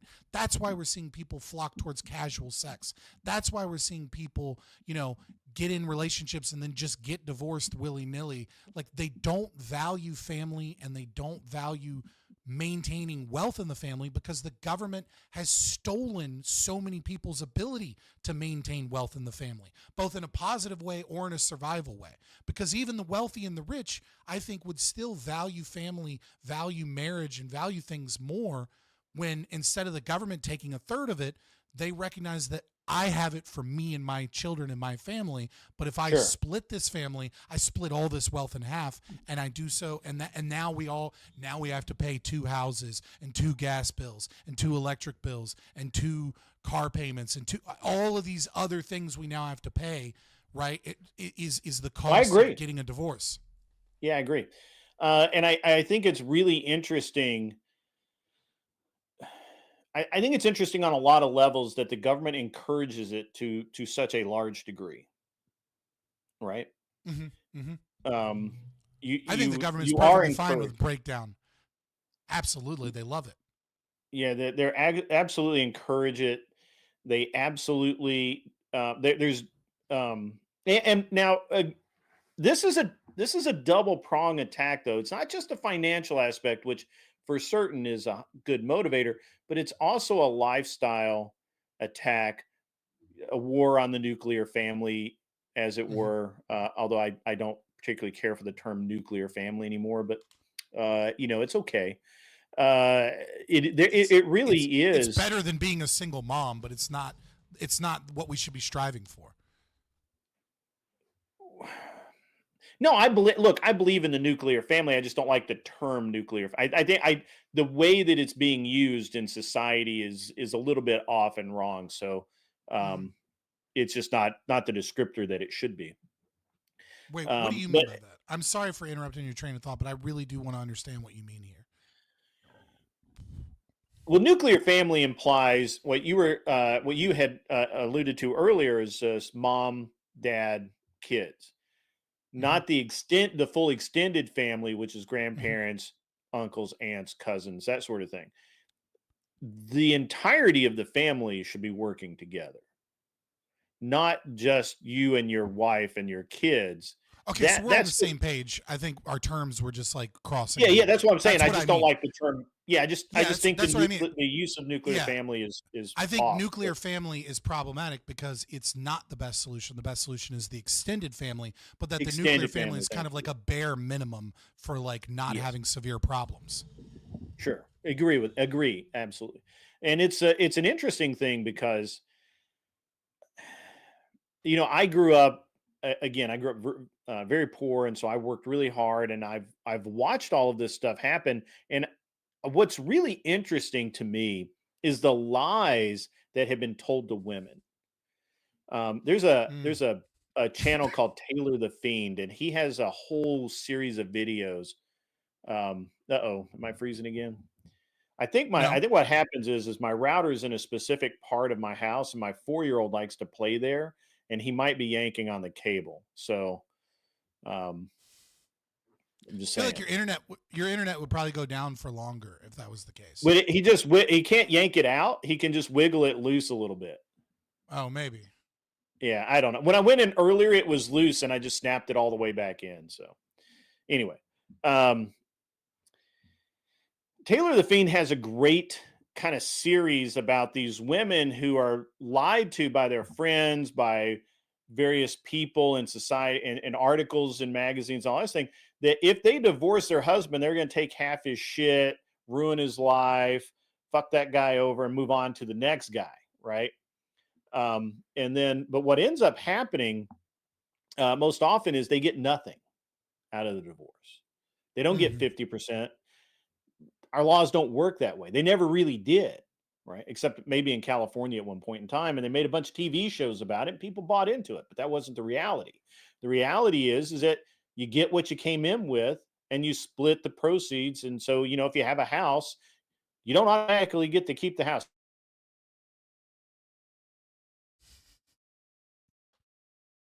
Yo, his 4-year-old is a menace.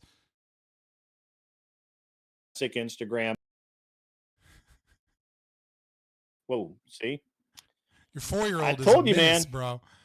I know. I think I'm going to go in and check. I'll go in here in a minute and check. But anyway, so Taylor the Fiend had this great deal where he has this woman, a video of this woman. They're always in their car. They've got the phone propped up on the steering wheel or what the fuck ever. And this woman is crying, and she is just absolutely wrecked. And looking it up now. You're looking it up, and she's like, today is the last day at my house. This is so terrible. They're selling my house today. And it's awesome because she honestly thought that she was going to divorce this guy, take all of his money, and keep the house and live in the house by herself. She seriously thought that. Obviously, that's not the way it worked out. They sold the house.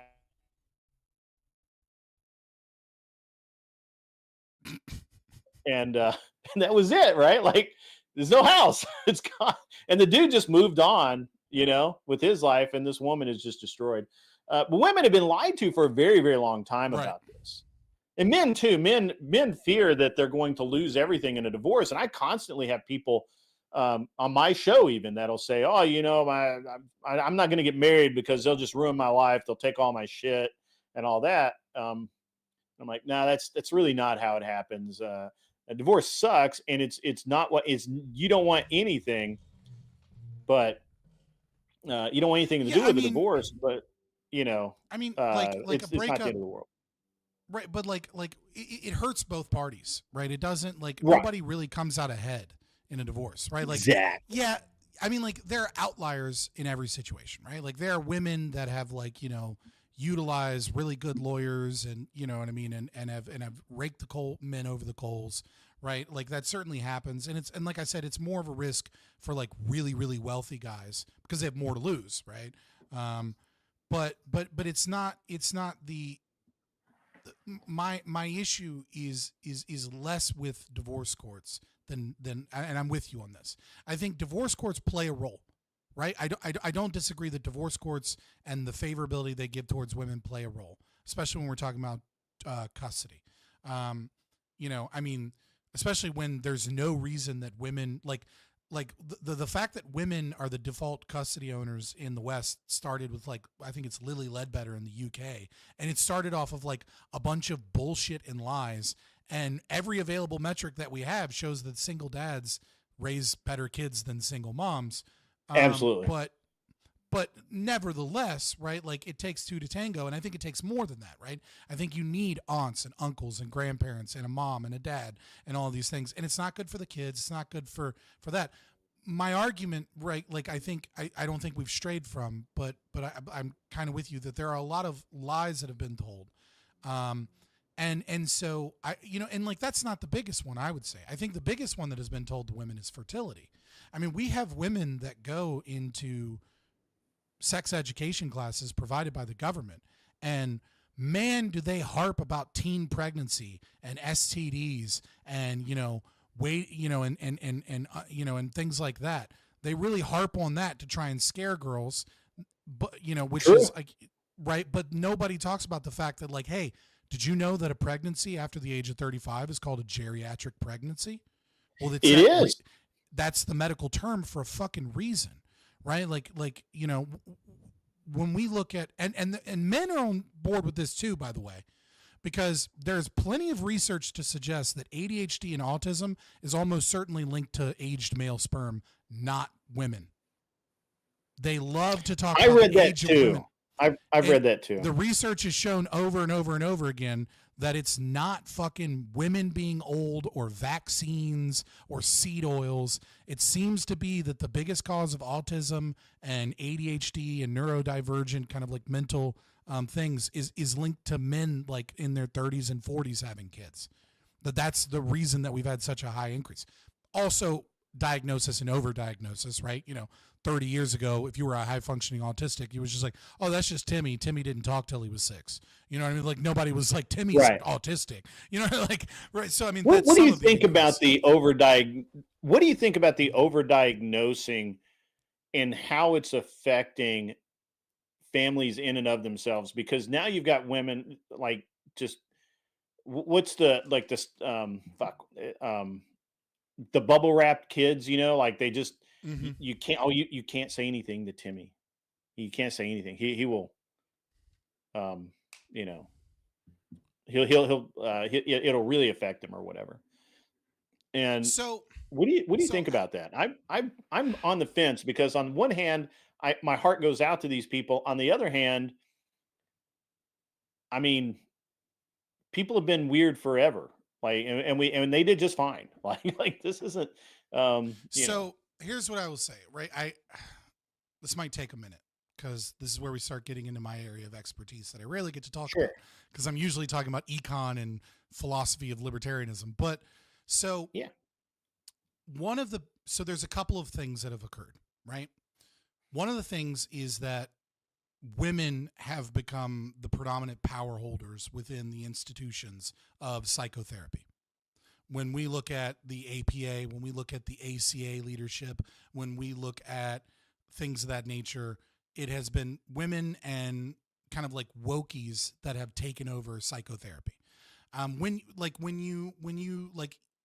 can see this, like when I went to Liberty University, right? I went to a Christian university for my grad school, right? And in order to be KCREP accredited, I had to take a multicultural competencies course till about and for the record, I actually think it was a really good course. As much as it's like a woke kind of thing that we had to do, learning about why Latinos and why Marianismo and machismo is an important structure that you need to think about there, and how white kids, you don't want to involve grandparents, but with Latino kids you absolutely want to involve grandparents, and because the cultures are different. I learned a lot of cool shit in that course, believe it or not, but nevertheless it was still so there's some good with the bad. But with this has become an increase in power of feminist therapy and therapy as a form of activism. And when you start engaging in critical theory and activism within your psychology, it stops being this individual interaction with a patient that is designed to be 20 sessions, right? That's kind of the gold standard because that's when cognitive behavioral therapy was set up, and rational emotive behavioral therapy. The goal was, look, I'm going to train you. We're going to figure out what a problem is. Then I'm going to use my expertise to give you the knowledge and the skill set to be able to figure out this problem yourself, so that you can no longer have this problem, or so that you can be in a position to work on this problem. And then after 20 sessions, we're done. Once therapy became this form of activism and this mental health awareness and all of this other shit, it stopped being you have a problem And what I'm going to do is I'm going to use therapy to counteract that problem, such as like a phobia. We're going to use like, exposure therapy, or, you have like, you need assertiveness training because like your job prospects aren't doing well. I'm going to give you those skill set. Stop being about fixing this problem in 6 months and getting you to a better place, and or teaching you the skills to continue in your life knowing this.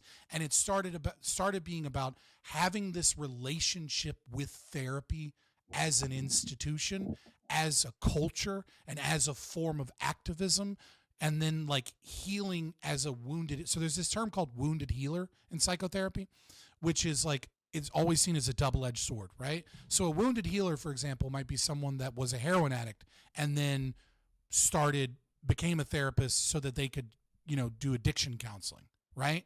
And it's like, they're like, hey, dude, I know exactly what you've been through because I've been there, and they're better able to see and perceive things.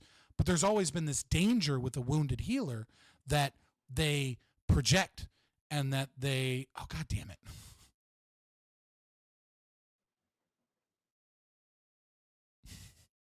That menace of a toddler. Yeah.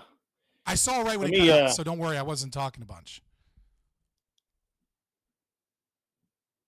Yeah. All right. That's weird. I mean, like, my upload speed and everything is great.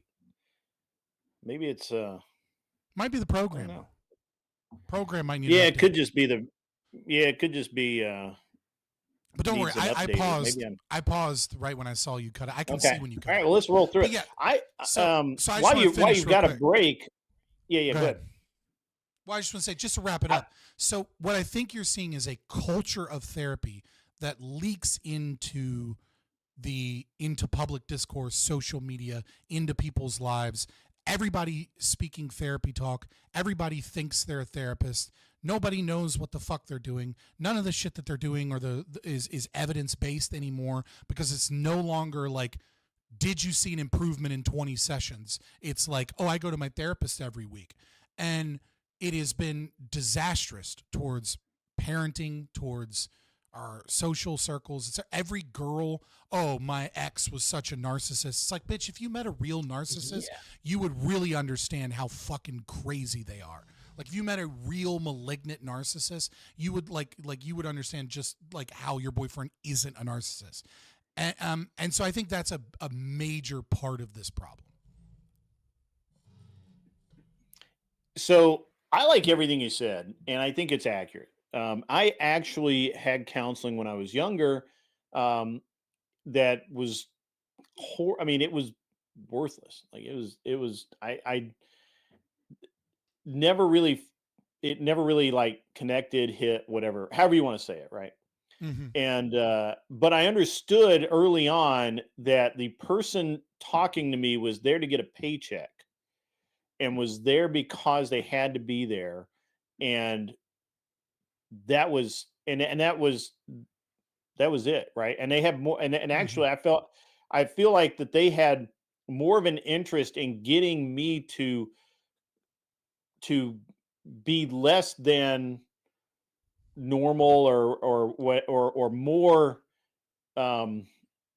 erratic than anything else, so they could prolong these sessions. And it was very interesting. And then I went into psychology. Like that's definitely a thing. But I think what's more of a thing, right, is that there has been an obsession, and this is kind of like a niche thing that like maybe a lot of people aren't aware of, right? Is that there is an obsession of this. There's this myth, I should say. God damn it. He'll be back. He's coming back, boys. Yeah, I watched you over here, and you don't do anything. So it's got to be the program is jacking up for some reason. I don't know why.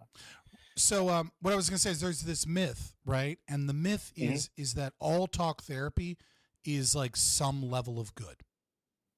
And it's the studies that have attempted to recreate this under the modern context have been very biased, because everyone that is funding these studies wants to fund the industry of psychology and of psychotherapy. But, you know, so we have these things called flashbulb memories, right? And a flashbulb memory is essentially like something that you think of a bunch of times, right? So when you think of something a bunch of times, every time you go to think of something, your brain doesn't actually, you don't have a movie that plays in your brain. What you actually have, just like when you're dreaming, is you have like 10, 20, 30 things that you remember. It was John, he had on a red shirt, we were at the baseball field, you know, I remember that car, the game was 6-1, etc., right? And then sometimes two different things can occur. You can forget one of those details that's important to construct a narrative so that a memory can be recalled, or the details that you do remember conflict with other things that you remember. There's a conflict. And so what your brain will do when it retrieves it is it'll just fix the corrections for you because your brain's really efficient. And so your brain goes, actually the game was 4-9 because it conflicts with something else you heard. Because you remember that as like this triumphant comeback story. Even in reality, you were already up 6-1, but your brain remembers it as a triumphant comeback story and goes, well, 6-1, triumphant comeback story. These two things are a contradiction, so I'll just remember it as 4-5. And then you made a comeback with the home run that you hit because that's a childhood memory of your home run. Okay, well, this happens with trauma too, okay? And there was research that was done on 9/11, right? And this was like, I want to say it was like 10 or 15 years after 9/11. They got a whole bunch of people together and asked them about 9/11. And then they went through records of like where they worked, what their employment records were, what their Facebook posts were. They went through data that could prove where they were, what they were doing, what actually happened on 9/11. And what they found was that a majority of all people that were describing what happened on 9/11 got wrong where they were when the towers hit. Not minor details. A majority of all people were like, I was at home and I saw it on TV. And then they're like, well, actually, we have proof that you were at work from your Facebook posts and from like your job records, etc. So what happens when you do this with trauma, and what happens when you do this with talk therapy? And instead of doing 20 sessions that are guided, you constantly bring up traumatic things and negative experiences as a form of talk therapy over and over and over and over again. And then society and culture keep telling you to talk about your issues and open up, and then everybody has this conversation about social media, about mental health awareness. What ends up happening is you keep rewriting these fucking brains to fit narratives that are working for you, and you create false memories and false conclusions, and you end up disconnected from reality because you're not in a trained therapy session that is like structured to give you skills. Instead, you're just constantly remembering and regurgitating trauma and creating trauma where there isn't trauma. And now you have this brain of like all of this anxiety and traumatic issues, but my talk therapy really lets me get it all out. It's like, yeah, but you're rewriting and recreating trauma just to do it. And the psychologists these new age psychologists that are all about getting money are like, oh, let's talk about that. Let's dig into that. Let's talk about how your daddy did that to you. And before you know it, you no longer live in reality, and we are creating anxiety in our society, especially in those who are more women, right? Because they tend towards neuroticism. But especially in women, this entire mental health awareness has created anxiety. So my aunt. I'm sorry, I got excited and I didn't shut up. No, that's fine, man. No, that's actually really good. So actually, my aunt created an entire alternate version of at least two things that were documented that happened between her and my mom when they were little. Like it was on videotape at a birthday party or something. And but even when she was shown the videotape, she still said, no, that's not what happened. I remember this clearly. Like there's a dude in jail right now for molesting his daughter in a satanic underground basement at a daycare facility, and all of the evidence shows it's not true. And his own daughter was like, but his daughter and the guy in prison are both convinced that they did it. And there's like tons of material evidence that it didn't occur, because what happened? The satanic panic had women entering the workforce at the same time that metal and D&D and Christian values were going down, etc. And all of these women had this anxiety because instead of being a stay-at-home mom, now they're at work 8 hours a day and they have to leave their kids in daycare. And the culture just started freaking the fuck out and created all kinds of fucking stories of pedophile rings under places. I mean, in the satanic panic, there was a town in Canada in the 90s that like literally prepared for war, where the police and all the people in town started building barricades and arming themselves because they had whipped themselves up into a frenzy about a satanic cult that was going to come and invade their town. And none of it was true. Like we are in critical theory, and feminism and modern philosophy has created a satanic panic 2.0, but it's more subtle because our culture is more divided. Yes. Yeah, that's true. So kind of just to move it back, because we've gone far afield. But it was interesting. It's a great discussion though.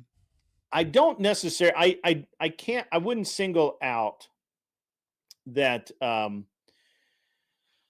I wouldn't single out that there is a link between just welfare and the other things that we said at the beginning, or you said at the beginning, but I just think it's government interference has really, some of it kind of purposefully, some of it indirectly, but all of it negatively impacted the American family, right?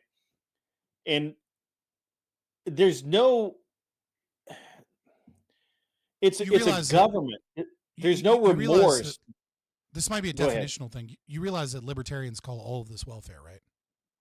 Like we would consider public school a form of welfare. We would consider, like we wouldn't just consider Medicare, Medicaid, but like student loan program, that's a form of welfare. Yeah, I understand. Yeah. All of the things that so one of the things that I do agree with most libertarians on is the government should not be, well, first of all, the government should not be spending tax money to support the citizenry in the way that it does, right? First of all, taxes are a sensitive issue for me, so it's hard for me to be truly objective about it. I want to be, but it's just tough, man. You have a little bit of a bias when you're having to pay so much. Right. And I've done it for the last 10 years too, Scott. So, so it's hard for me to be objective with the taxing, but here's the thing. If I'm being really super honest, I see no reason for public schools to exist. No, not at all. The property taxes that people pay, the income taxes that people pay, it would more than cover the bill of your local school system. And the rebuttal to that is always, yeah, but what about kids in other places? Well, let those towns deal with their problems. Well, that's the welfare, really. That's the height of the welfare of public education, is that it is taking areas that are populated and productive and then redistributing their wealth to areas where people, it's like, if you want to live in the fucking mountains because you value mountains, be my fucking guest, right? But I shouldn't have to pay a bunch of money but in taxes in fucking Virginia, in in a populated area where there's a lot of economic activity, so that 200 kids can all be bused to some school somewhere. It's like, dude, that should be on you. You made the decision to live in those isolated areas. Yes. It's the same thing with FEMA paying for million mini mansions that get fucked up in hurricanes. And it's like, why are we paying for rich people that live on the coast to have their house rebuilt when they chose to live on the coast in fucking Florida? Like, dude, you chose to live in the place that gets hit by hurricanes every year, gets hit by 10 hurricanes. Now I have to pay for your shit? Like, why? Yeah, so I don't know about the hurricane thing, because I think that's why their insurance is so high, but definitely there are other things. But I disagree with some, and probably because nobody's ever done it for me. I've never been I guess maybe if I had been a little bit more of a piece of shit and I didn't do things with my life, and I had fed off of the government dole, maybe then I would have a different opinion, but I didn't. And so the only opinion that I have is God, that, listen to this guy's white privilege showing right now. I know, right? I got to fucking work hard my whole fucking life. I'm still, I'm still doing it. So, but listen to me whine. It's wrong for California to be considered the largest economy or fourth largest economy in the country because it has such a high tax base, but it's only exists because of my tax dollars in Tennessee and your tax dollars in wherever the fuck you are, Virginia or Kansas or where, I don't know where the fuck you are. Virginia. Okay. But when you pay your taxes, do you write in there, hey, give $50 to California, I like them? Because I don't. No. I don't do that. And yet that's what happens. I'm gonna be honest with you. I'm not rich like you, right? Like I'm not really I'm like a net negative on taxes. Well, I'm not really paying taxes. You know what I mean? Like, That's I good. am. I mean, like, I'm not paying income taxes. I mean, I Sure. pay. So I pay income taxes, but I get most of that, if not all of that, back when I file taxes. Good But for that you. doesn't mean. But I'm Feeding the still system. paying. I'm still fucking paying sales tax every time I purchase Sales something. tax, property still paying- tax, vehicle again, tax, tags. Yeah, I'm paying that. Yeah. I'm paying You have property no tax on idea. The vehicles. average person has no idea how much they actually pay the government every year. Well, so the average is more than half of your wealth. People don't Yes. realize that because they go, Yes. well, okay, well, the super rich are paying 37% of their income. It's like, okay, but do you understand that the business owner, when the business owner is paying the same payroll taxes that you're paying, so every payroll tax that you're thinking about, double that, because that's money that the employer has to pay on top of the corporate tax that they have to pay. That he They're can't paying pay payroll you. taxes. He can't pay That you he that can't much. pay you. Right. So when you're saying, oh, I make, $20 an hour, just know that without taxes, not only is your take home pay less because of the taxes, but the business, if he didn't have to pay your payroll taxes, could afford to pay you 22 or 23 an hour. But he can only Yes. afford to pay you 20 an hour because he's got to pay $2 or $3 an hour in payroll taxes. Yes. And then you're paying sales taxes. And then you're paying some levels of tariffs. Thanks, Trump. Yes. And some And the more business now, pays and the business pays taxes. Right now there's property taxes. Well, the business is paying property taxes for these big things. Sometimes they get around that with industrial zones and stuff, but never, there's certain areas that are cordoned off to have less payroll taxes, but even property tax, but even still they're paying that. Now, hey buddy, did you realize that every time the Federal Reserve makes the money printer go burr, that's inflation? That's a form of taxation. Every single time you keep your dollar, you have to spend your dollar because the value of that dollar is steadily going down because the Federal Reserve is spending more than it takes in taxes. And so it prints money. And then when that money supply goes up, well, guess what? That's another form of taxation. When you add up all of these things, there's two things that you need to know. One is that most of your money is being taxed, unless you're poor, but on average, most of your money is being taxed. And then the second thing you need to know is that the fucking interest on the debt is at like 11% now. So 10% of that is just the late payment on a credit card that's not getting paid off. That keeps getting bigger. True. Well, I mean, look, the government has a vested interest in not having productive, or pardon me, in not having families that stay together, that live together. They need you out there. They need you paying taxes.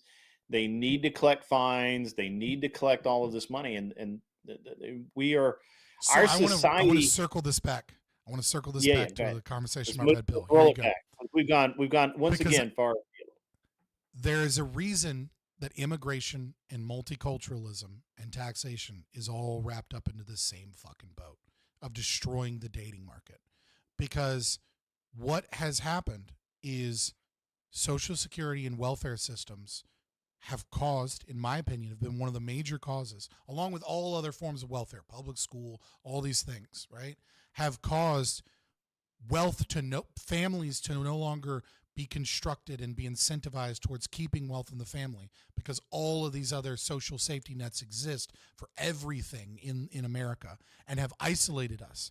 But what has occurred is a declining birth rate. And once there's a declining birth rate, we start going into debt, because all of these systems are based upon not just replacing our population, but growing our population.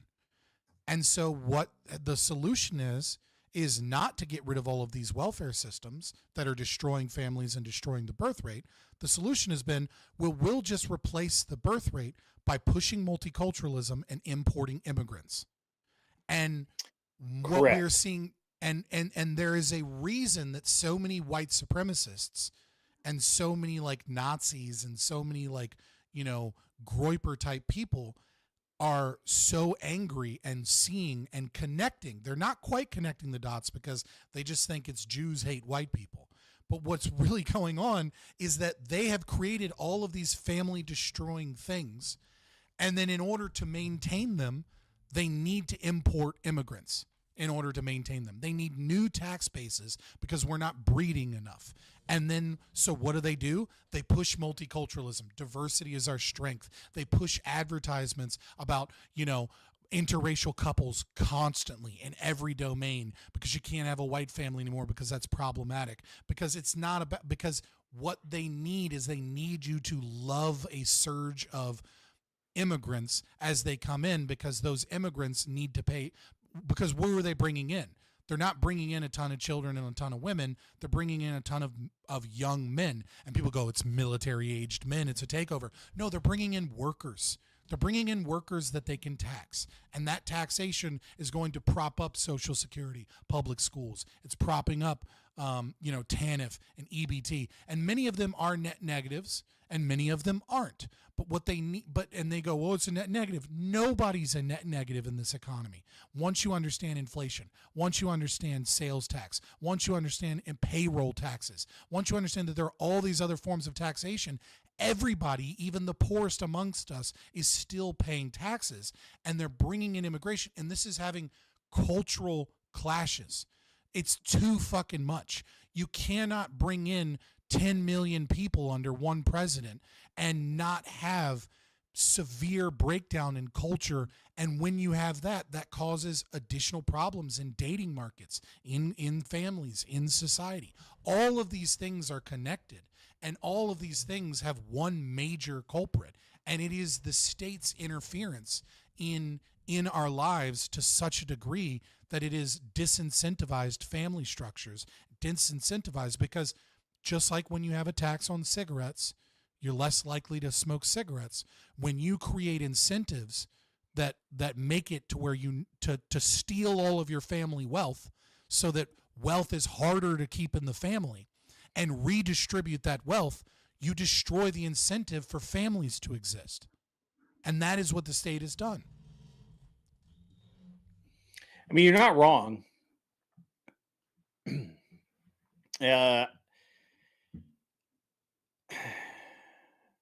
I don't know, but I just kind of bringing it back really full.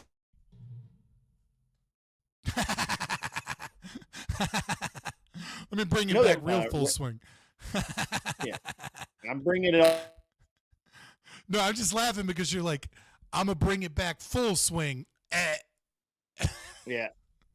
No, did I freeze again? Yeah, you froze right as you said, just to bring it back full swing, and then you just froze on my end. Oh, that's awesome. I couldn't have planned that better. I mean, look, it's a we have real issues, man. We have real issues in this country. We have real issues with our government. We have I think that most people have no idea, and they go through their day and just whatever. But I don't know that Red Pill is truly contributing to it. I think that by and large, a lot of the Red Pill creators would say that they're trying to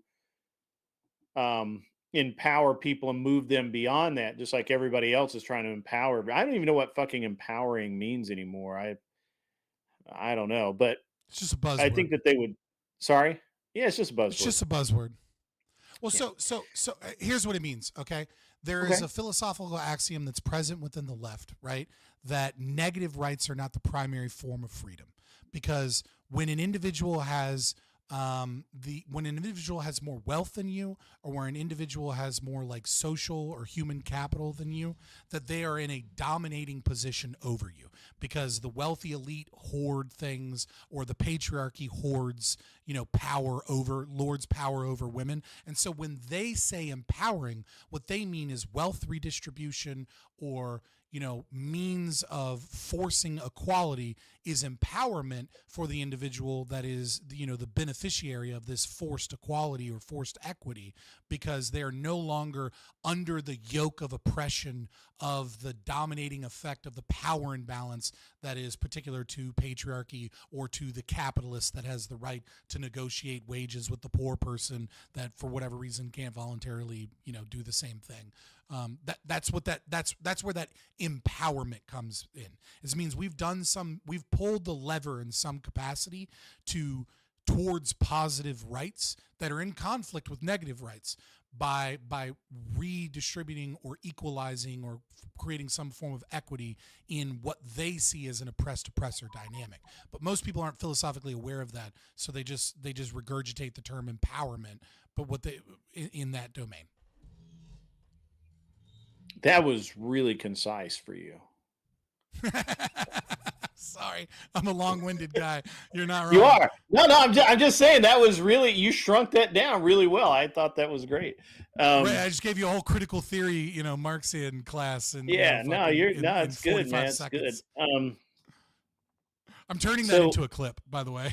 I'm going to do that whole thing, and then just you going, that was really concise for you. It's got to be a YouTube short.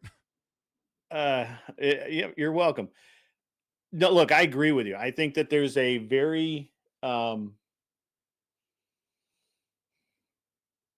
think there's a lot of pressure to not just control people, not just control the way they think, but control or control the narrative and outcome, however you want to put it. But it's just a really, what's the word I'm looking for here? It's a really dramatic effect that they're looking for, that they have to constantly come up with to push people in the same direction and just kind of keep people, they can't, and I use I'm saying the government, elected officials, bureaucrats mostly that are not elected, but somehow have a tremendous amount of power over our money.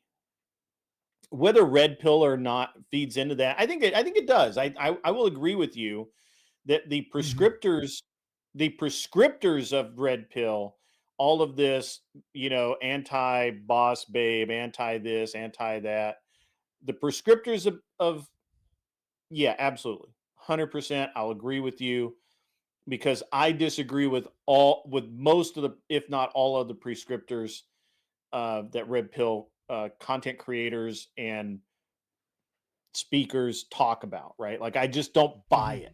I just don't, and I never have, right? Like I don't honestly believe that because a woman has slept with 10 dudes that if she actually falls in love with number 11, that she's just predestined to fuck that guy over at some point. I don't buy that, right? Any more than I believe. I want to show you this study real quick. Keep going. Yeah, man. I just know that I'm looking this up. I'm not saying she keep won't. going. I'm not saying that she won't fuck the guy over, but I'm saying I don't believe that it's any more likely than not, right? Just like I don't believe that that a guy that slept with 60 women and suddenly decides that you were the one is going to fuck you over just because he's had 60 women before or whatever. I don't buy into that, right? But I'm a romantic. I believe in true love. I feel like my wife and I have a true love relationship and all that. So, I don't buy into a lot of that stuff. What are we looking at here, Hot Rod? So this is a conservative think tank, Institute for Family Studies. You can keep us on the side. Okay. I just wanted to make it big enough for everyone to see. Yeah. Fair enough. So this is a conservative think tank. They're very biased, but the data comes from the CDC. Okay. So the data that they're pulling this chart from is really good, well done data. Okay. Now, what you're looking at is divorce rates. And at the bottom, this is how many sexual partners the person had when they entered the marriage. Okay? Now, what you'll see is really, really low divorce rates for virgins, right? Then you'll see an increasing one when they had one. And then you see this really weird peak at 2. And then it drops back down again for all the way for 3 to 9. And then it goes back up for 10. Now, if the red pillars were correct, that there is something about having sex with a person that each person you have sex with destroys your ability to pair bond, this graph makes no fucking sense whatsoever. This data does not track with what their claim is. Okay? Well, the science on the pair bonding thing is, I mean, it's probably years before there's anything that's like that you would consider real science out of it. Because it's a soft science. How do you study something like that? It's a soft science. It's not a real science. You can't isolate variables. You can't have a perfect control group. You can only have statistical analysis with correlation, and then you can have means and metrics to make sure that your surveys are accurate and to make sure that your sample bias isn't too bad, right? And so literally all of that takes a long time. Yeah, I mean, for sure. But let's look at this. This is the best data you're going to get. Okay, on divorce rates and sexual partners, right? It's self-report surveys on sexual partners, right? Women can be lying, obviously, but this is also tracked in the 1980s, the 1990s, and the 2000s. And what you're seeing is a change in above 10 partners from the 1980s, but you're still seeing that the data tracks relatively well. So what's going on here? So I'm going to wager some hypotheses that we could test, right? But I'm going to wager a counter hypothesis, what I think is going on looking at this data, right? More than what the red pillars think is going on. What I think is actually going on is that virgins are highly religious. And religion is a really strong protective factor for maintaining a marriage. That when you go to church, you have the same values as your partner. You may have had an arranged marriage. There's the family is involved, the community is involved, etc. Now there's a peak at 2 partners, and I think what's going on there is what we would call, a major driving factor in divorce rates in America is what's known as serial monogamists. Now, serial monogamists are people that tend to be like somewhat religious, and they think it's wrong to have sex with someone unless they're married. And they're also the type of people that fall in love with the very next person they meet, and then they get married, and then it doesn't work out. So what's happening, and then what you see is a dip all the way from 3 to 9, and then you see an uptick at 10 plus. So is it a woman's losing part of her soul every time she has sex with someone and then her pair bonding is destroyed? I don't think that's what's going on at all. What I think what's going on is that women that have sex with 10 or more partners are the type of women that have issues pair bonding, And it's not how many people they've had sex with. It's that they have issues pair bonding for whatever reason, and that's why they have sex with a bunch of people, because they treat sex casually, or they use it to fill a void in their life. They have some daddy issues or whatever, and they had a wild phase, whatever it is. And that these are problematic for marriage, and that the more sexual partners you're going to see, the more likely that the relationship isn't going to work out, because it's more likely going to track with problems. Now, when you look at this cohort that is 3 to 9 partners, what type of woman is that? That's not a serial monogamist. What that is that's a woman that isn't a hoe. That's a woman that doesn't have sex with random dudes and doesn't have issues pair bonding. Rather, it's a woman that gets into a committed relationship, waits to have sex until they actually have fallen in love with somebody, and then they're in a long-term committed relationship, and then they're having a sexual relationship with that person, and oftentimes those relationships don't work out, and then they're on to the next one. So if you meet some girl that's like 28 and she's had 7 sexual partners, that's not like, oh my God, she's not a virgin. It's like, no, she's not a super religious person, but she's also not a serial monogamist. She's just somebody that like has been in a couple of long-term relationships and maybe had like one night stand in her life and was like, that was gross. I don't like that. I'll never do that again. I can't believe I did that. Right? Like it's correlational data. So this idea of like destroying pair bonding and shit like that, it's like, it's because body count is like a cool way to shame women, and it's like a cool way to like, I mean, like I'm not trying to be a feminist here, right? But it is, and it's like, and the women love to brag about it, and then they love to use data like this to be like, actually, it shows that you're just a dumb whore and you're not worth anything, ha ha ha ha. But the reasoning they have behind the science is just not supported by the data at all. I mean, this is, and like I said, this is the best data you're going to find in terms of it, because it's CDC data that is then put into this chart. I just wanted to showcase that when you brought it up. Huh? I said I just wanted to show that when you brought it up. I was just like, I got to show you this chart, like, because I think I've seen that. Completely destroys that narrative. Like it doesn't track with what they're saying at all, and it's been that way for decades. Yeah, I see. I don't know, the whole pair bonding thing's always been kind of a little weird. Also, the alpha widow thing. Have you heard the alpha widow thing? Yeah. No, I've heard of the alpha widow thing. You know, like I have a hard time with that. Right. Just that, to me, that's one of those things that, like, I'm willing. Literally, they're building this. It's a build up in your own head that this woman is staying with you because you're the best she's ever had, right? And no other reason. And I can be honest with you, and this is kind of where I thought you were going to go with this, because this is where most of the red pill guys tend to go, or a lot of the red pill guys tend to go, is that to them, the sex is the key of the marriage. Right. Mm-hmm. Like without sex, there is no marriage. Where, in my perspective, having been married 20 years now, it is an important part, but it is not the most important part by any stretch. Right. And when I hear, and I always confront their arguments of, no, if the sex is dead, the relationship is dead, and you need to move on and find somebody else. And I'm like, no, that's not how that happens. My grandmother and grandfather slept in separate bedrooms until the day he passed away. Right.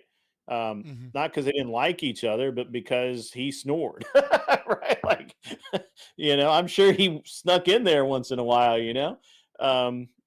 but he was spry for a 70-year-old. So, and, my parents, same thing. My stepdad, or my mom and stepdad, my stepdad slept on the couch for years because he'd fall asleep there, and my mom got tired of waking him up.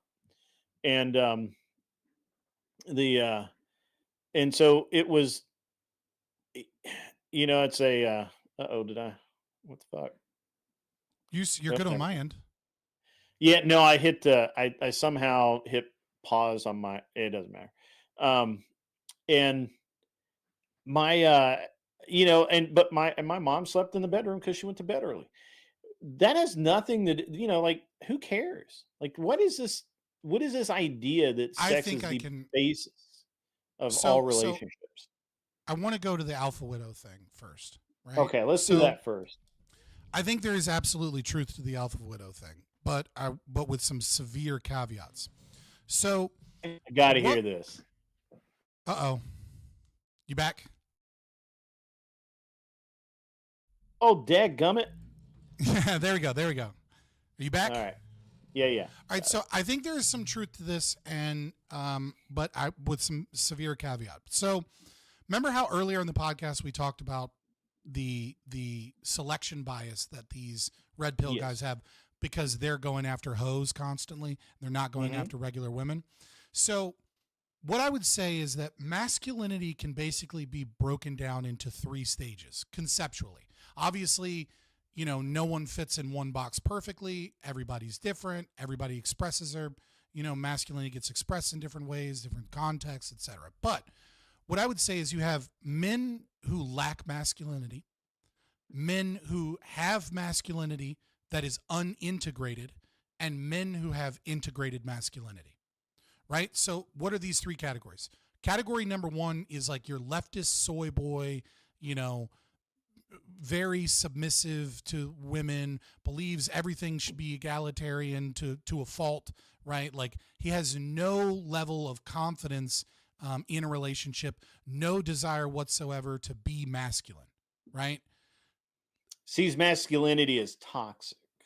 Well, no, he has no masculinity. It's not toxic masculinity. But he sees it as toxic, so he doesn't want that. Right. Bad. Then you have unintegrated masculinity. Almost all of these like alpha Chad, I fuck bitches, like your Andrew Tate, your Myron Gaines people, this is unintegrated masculinity. They have learned competence. They have made themselves physically fit. They have used aggression and testosterone and the desire to climb the social hierarchy to engage in things that they value and gain wealth. And then they have learned to peacock that wealth, that energy towards other women. Okay? But they are assholes and they have no respect for people. And primarily, and the biggest thing that makes the difference between what I would consider category 3, integrated masculinity, is that they haven't taken any of these traits towards a profound life goal that is virtuous and moral, whatever that may be. Maybe it's being a Christian, maybe it's being a leader of your community, maybe it's, becoming, a big philanthropist, whatever it is, they haven't taken that competence, that power, that strength, that energy and put it somewhere, right? Like they haven't embodied the concept of it's better to be a warrior in a garden than it is to be a gardener in a war, right? They're not a warrior in a garden. They're a warrior in a war. They're just fighting and killing. They haven't learned to go, I should be a deadly monster, but also I should build, I should create life, I should have family, I should have virtue, I should be a leader, I should use the experiences and the wisdom that I've gained and then turn that into a positive thing for my life and for the things that I care about.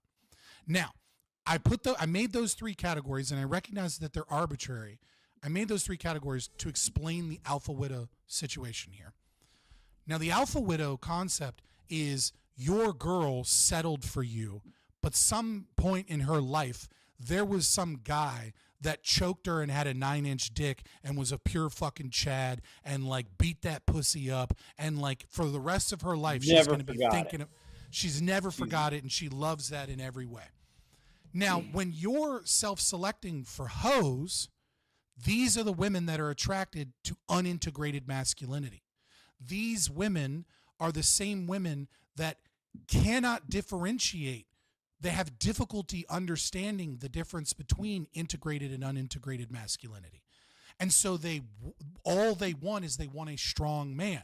And they have all these other issues. And so they're attracted to like an Andrew Tate guy because he's dominant and he's wealthy and he peacocks and he's physically fit and he's doing all these things that showcase that he's a Billy Badass and he's better than that loser that you fucked that worked at Jiffy Lube by like 100 times, right?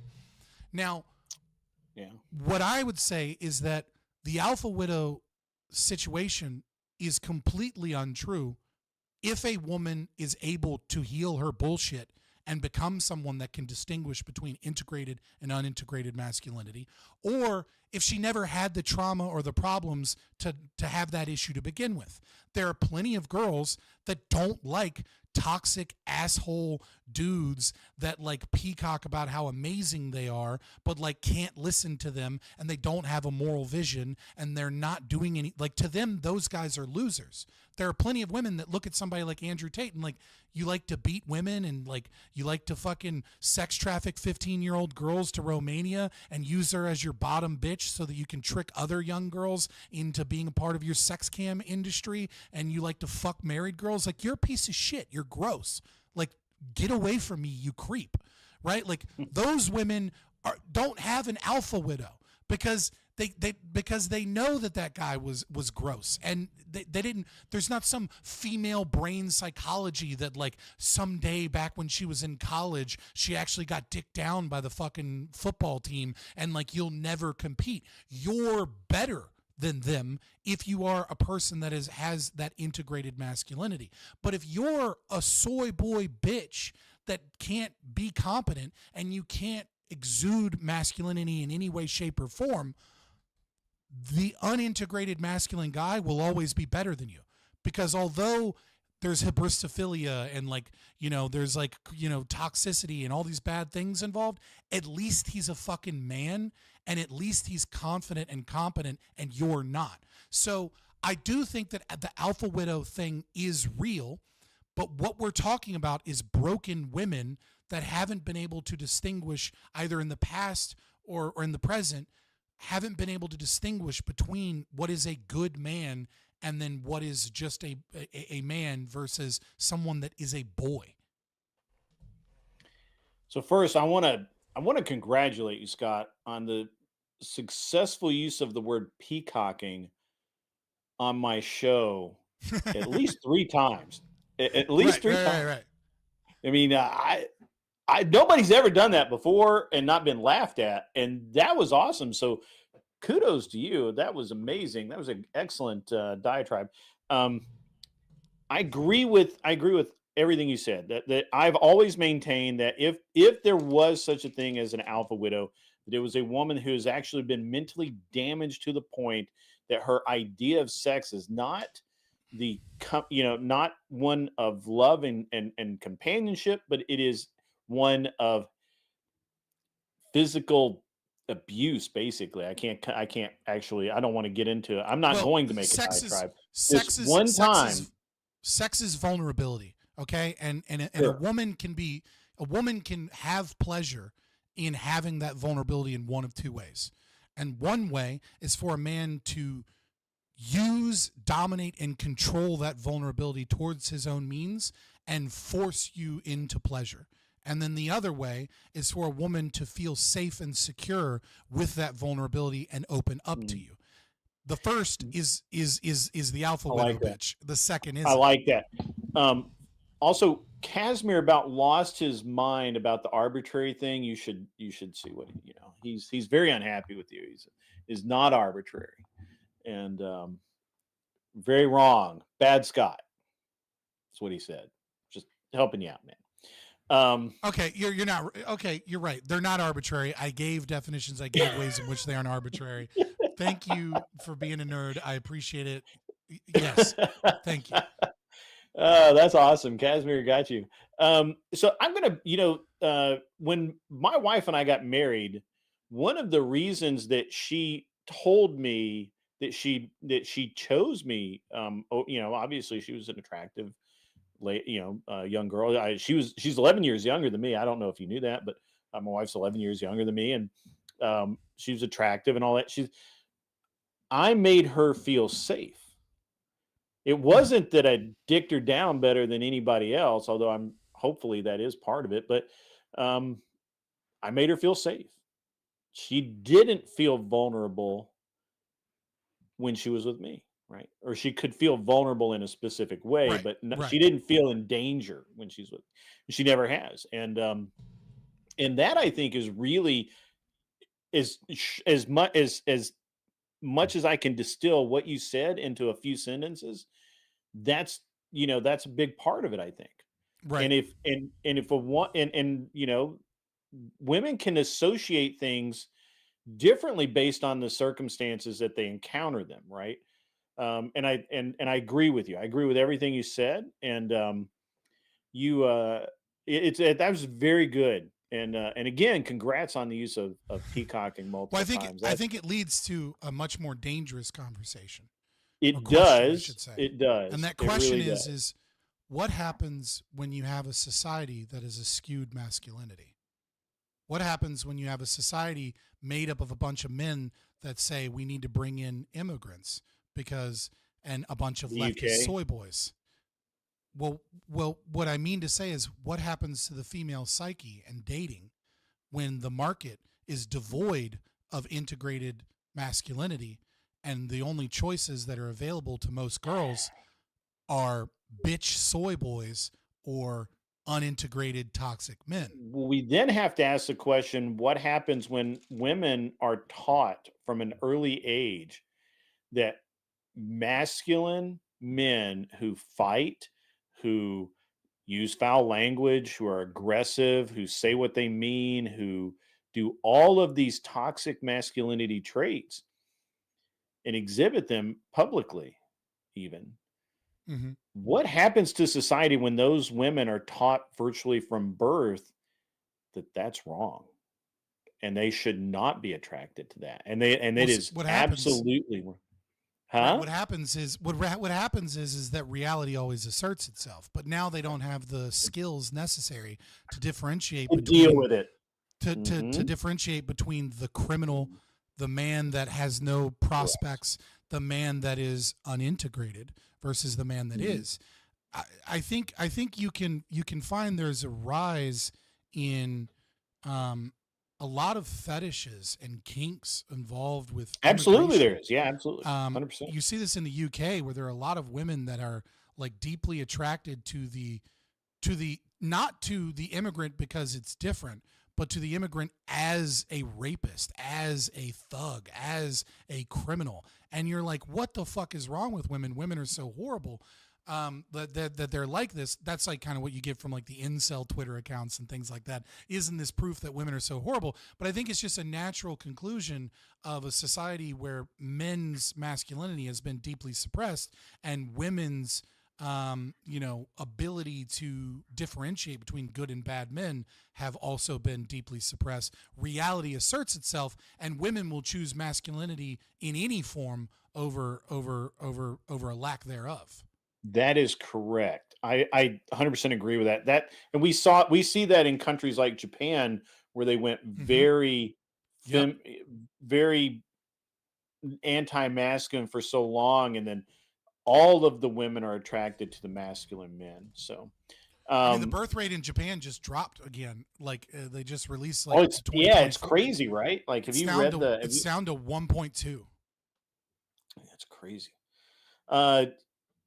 K2 would like to know, where does one find these hoes, or not one? Where does one not find these hoes and find a proper girl? Then, good luck with that. I mean, far be it from me, who is an every other weekend dad, to give you the best advice on how to do it right. But if I were to wager a guess, what I would say is that if you want to find a proper girl, then you need to be the type of guy that a proper girl wants. And so the first thing you need to do is you need to go out, you need to find a friend group in the thing that interests you. Maybe it's rock climbing, maybe it's Magic the Gathering, whatever the fuck it is, right? Find a group, and you need to be physically fit, you need to be competent, but the main thing that you need to do is whatever that friend group is, you need to honestly be the leader of that friend group. If you are the leader of a group, whatever that hobby is, whatever that interest is, and you're out in the world and you showcase that you're, at least whatever this microcosm thing is, that you enjoy, and you are assertive and you are dominant, but you're not a bully in any way. I'm not telling you to go fucking beat up Magic the Gathering nerds. What I'm saying is if you like Magic the Gathering, get out of the house and go to those tournaments, go meet those people, find you a friend group, and be the man that is the leader of that group. And you know what will happen is there'll be some nerdy Magic the Gathering girl there that sees you in that domain and sees your masculinity and sees you in that position of leadership amongst those people, and you'll make good friends and you'll do things that you like, and you'll find a girl that likes you for the right reasons and also likes the things that you like. That's probably the best advice that I can give, but good fucking luck, because you're not finding these bitches on Tinder, and they're not just magically going to flock to you. Well, you find bitches on Tinder a couple times. I mean, you'll find bitches. I've heard the stories. You find bitches on Tinder, that's for sure. You're not going to find good women on dating apps. You're going to find good women when you are in a social circle that you're, or a cult, or start a cult. I mean, I don't know what this. Plenty of broken girls. This is a broken girl, I think. I don't know, or start a cult. That's we went straight dark. I mean, that would be my best guess, right? Like, whatever it is that you actually like, go out, do it, make friends with it, have networks, and then be the man that is naturally the leader of that group. Be competent in what you're doing. If it's Magic the Gathering, oh, God damn it.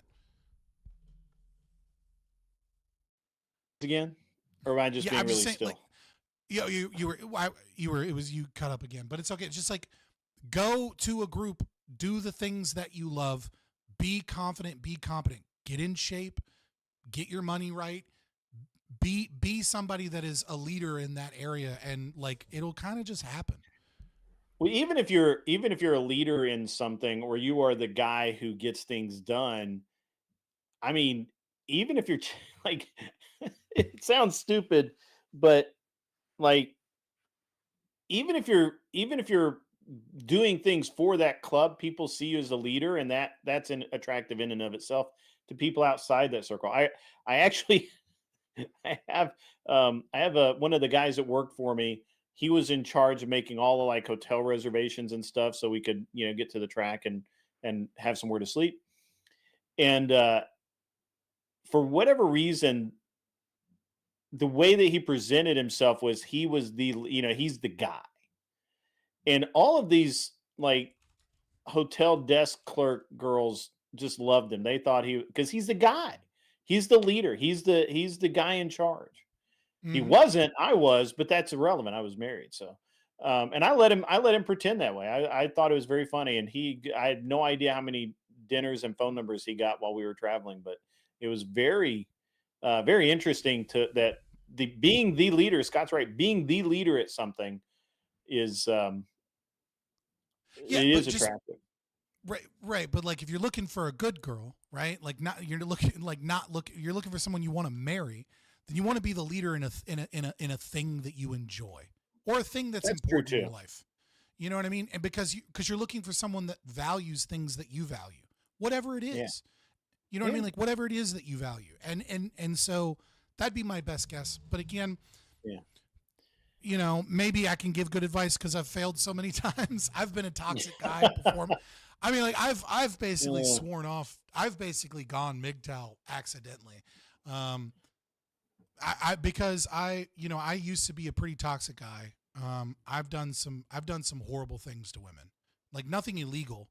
But I've definitely very quick to add the nothing illegal. Well, part. I'm just saying like one of my great. So like I'm an open book, right? I don't have skeletons in my closet like Destiny or people like that because I'm just an open book. So that'd be a great thing to talk about. We should talk about that. Right, you know what I mean? Like at one point in time in my life, like I remember a girl that like I knew she was vulnerable. And like, I knew that she had like issues at home, and she was 19 and we were both in college together. So I just used her for sex and like cheated on her constantly. Because I knew that she would always be there for that. Because I've been that guy before, and then I've been in long-term relationships that didn't work out. And like now where I am in my life, like I've got kids. I'm not trying to bring some girl over and be like, oh, don't mind the toddler toys. You know what I mean? Like, sorry, I left those in the way. You know what I mean? It's just like, I've got too much of my own shit, and I just have no desire to like add some other person into this mix and complicate life more. So I don't know, like, you know, maybe I'm a bad example. Maybe the alpha guys will be like, look at this fucking loser.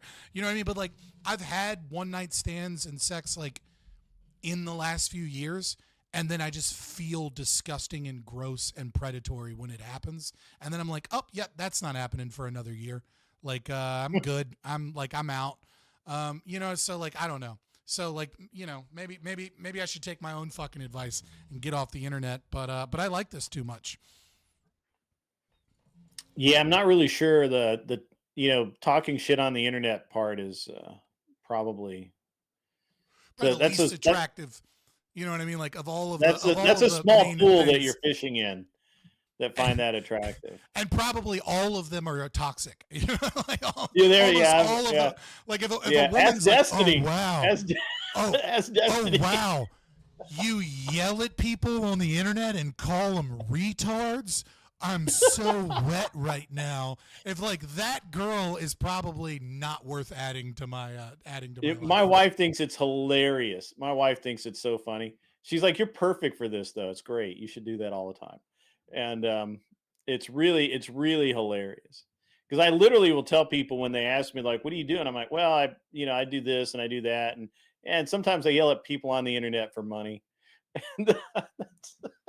and low morals. So actually, right, I think the what I came to say tonight has kind of like come to an end, and now we're just kind of memeing. But I love this conversation. We should do more of them. It's a great conversation.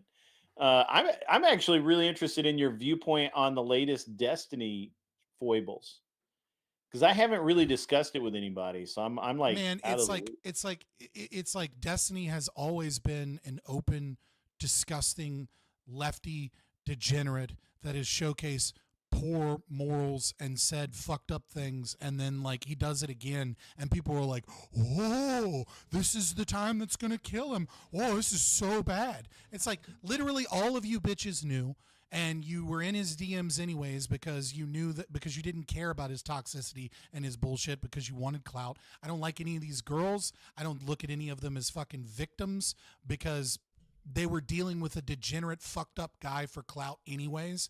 And he's always been that way. And it's like, I don't know, man. Like, it's like, oh, the 50th time something like this has been showcased, I'm supposed to care now because it's worse than the other 49 times. It's like, dude showed you who he was. You got to admit that it's been a ramp, right? Like it started out kind of just like, yeah, he's an asshole. Then okay, he's a loser. And then, okay, he's a degenerate. And then he gets divorced. And since he got divorced, man, it has been a death spiral. Like, just craziness. And I mean, like, it gets worse. I mean, the problem is this, right?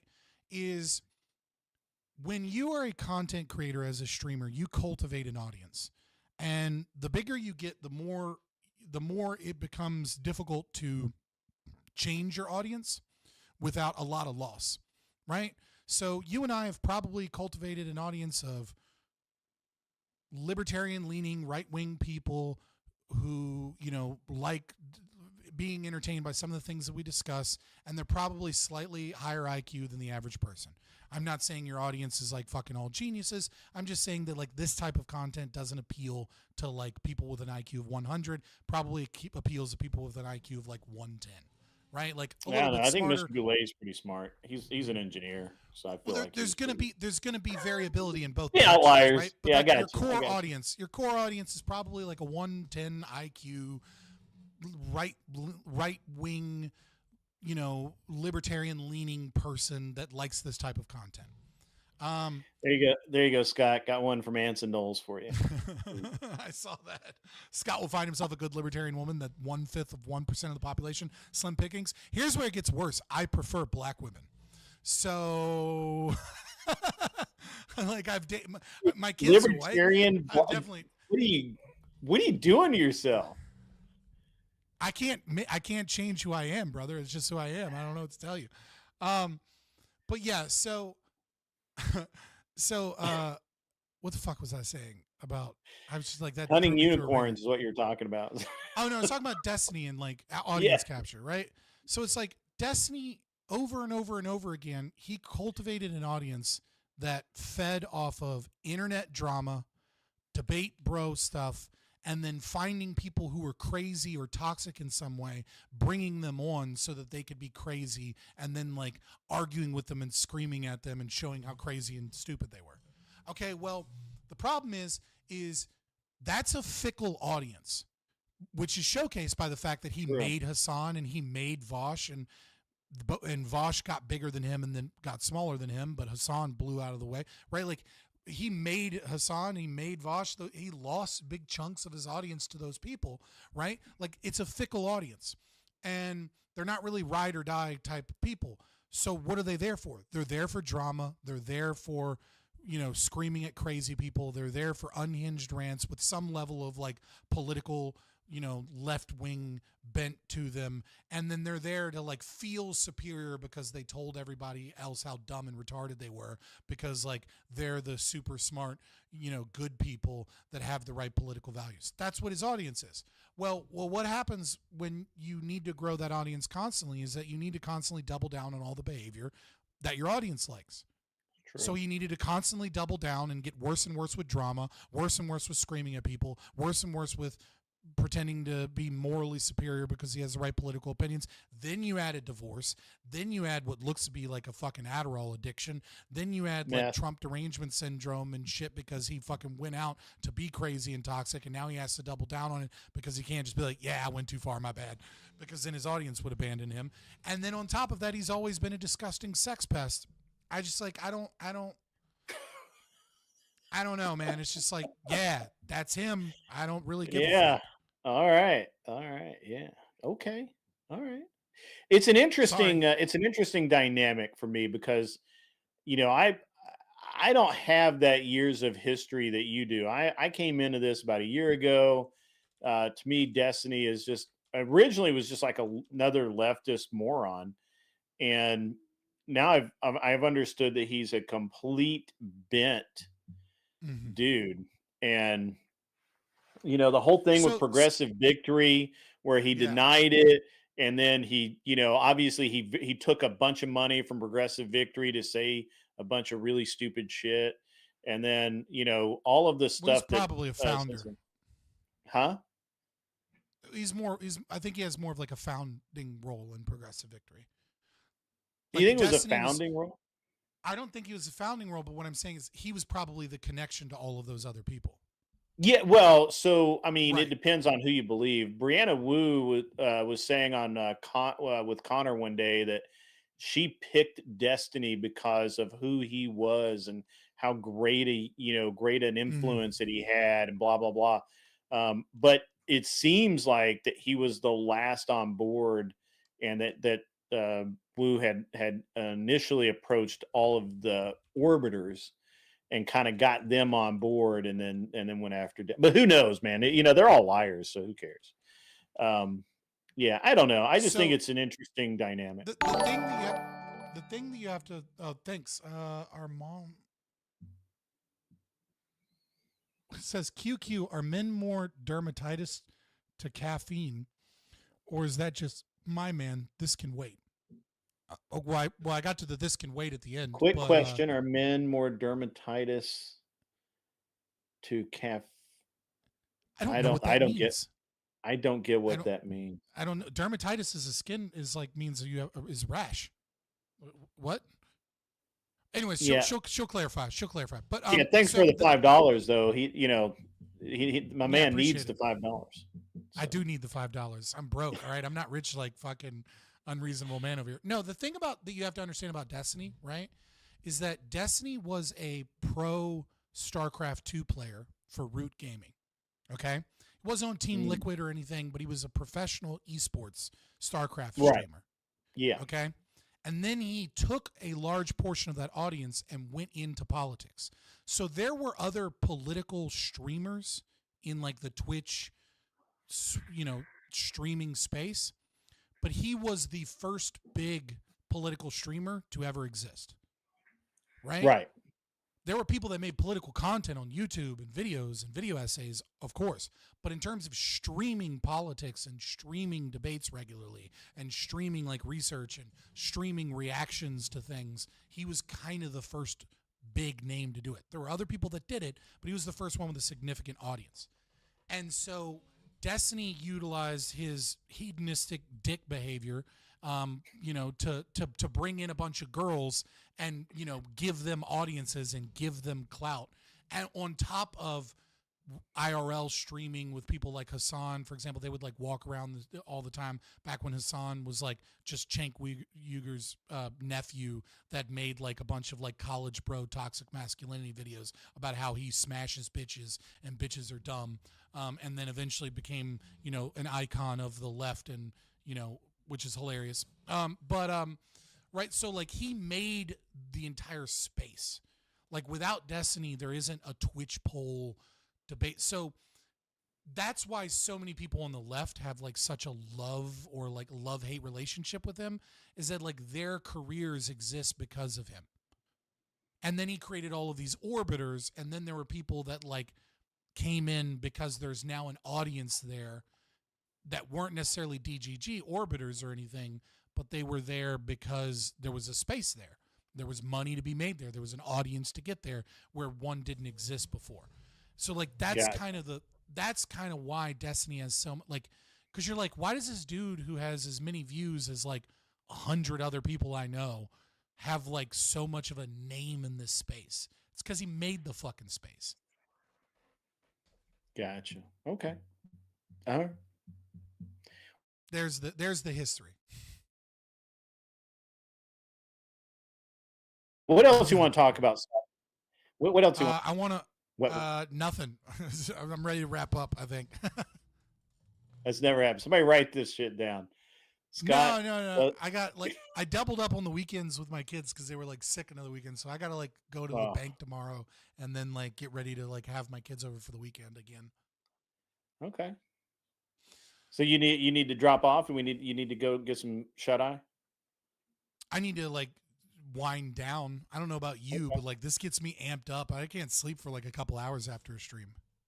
Right. Yeah. Well, I go to sleep like a baby, man. I'm not kidding. Not me. I will literally like walk. So I will walk out of the studio. I'll walk across the yard. I get into the house. I'll wave to my wife while she's watching Chinese soap operas in the middle of the night, because why, I don't know. And then I will go to bed, and then eventually she'll come in and wake me up because that's what she does. And but I go to, I'm pass out, man. I'm an old guy. I'm old, man. Don't confuse it. I'm old. I'm 53 years old, dude. Also, so she was asking, are men more sensitive to caffeine? I don't know. I have no fucking clue. I have no.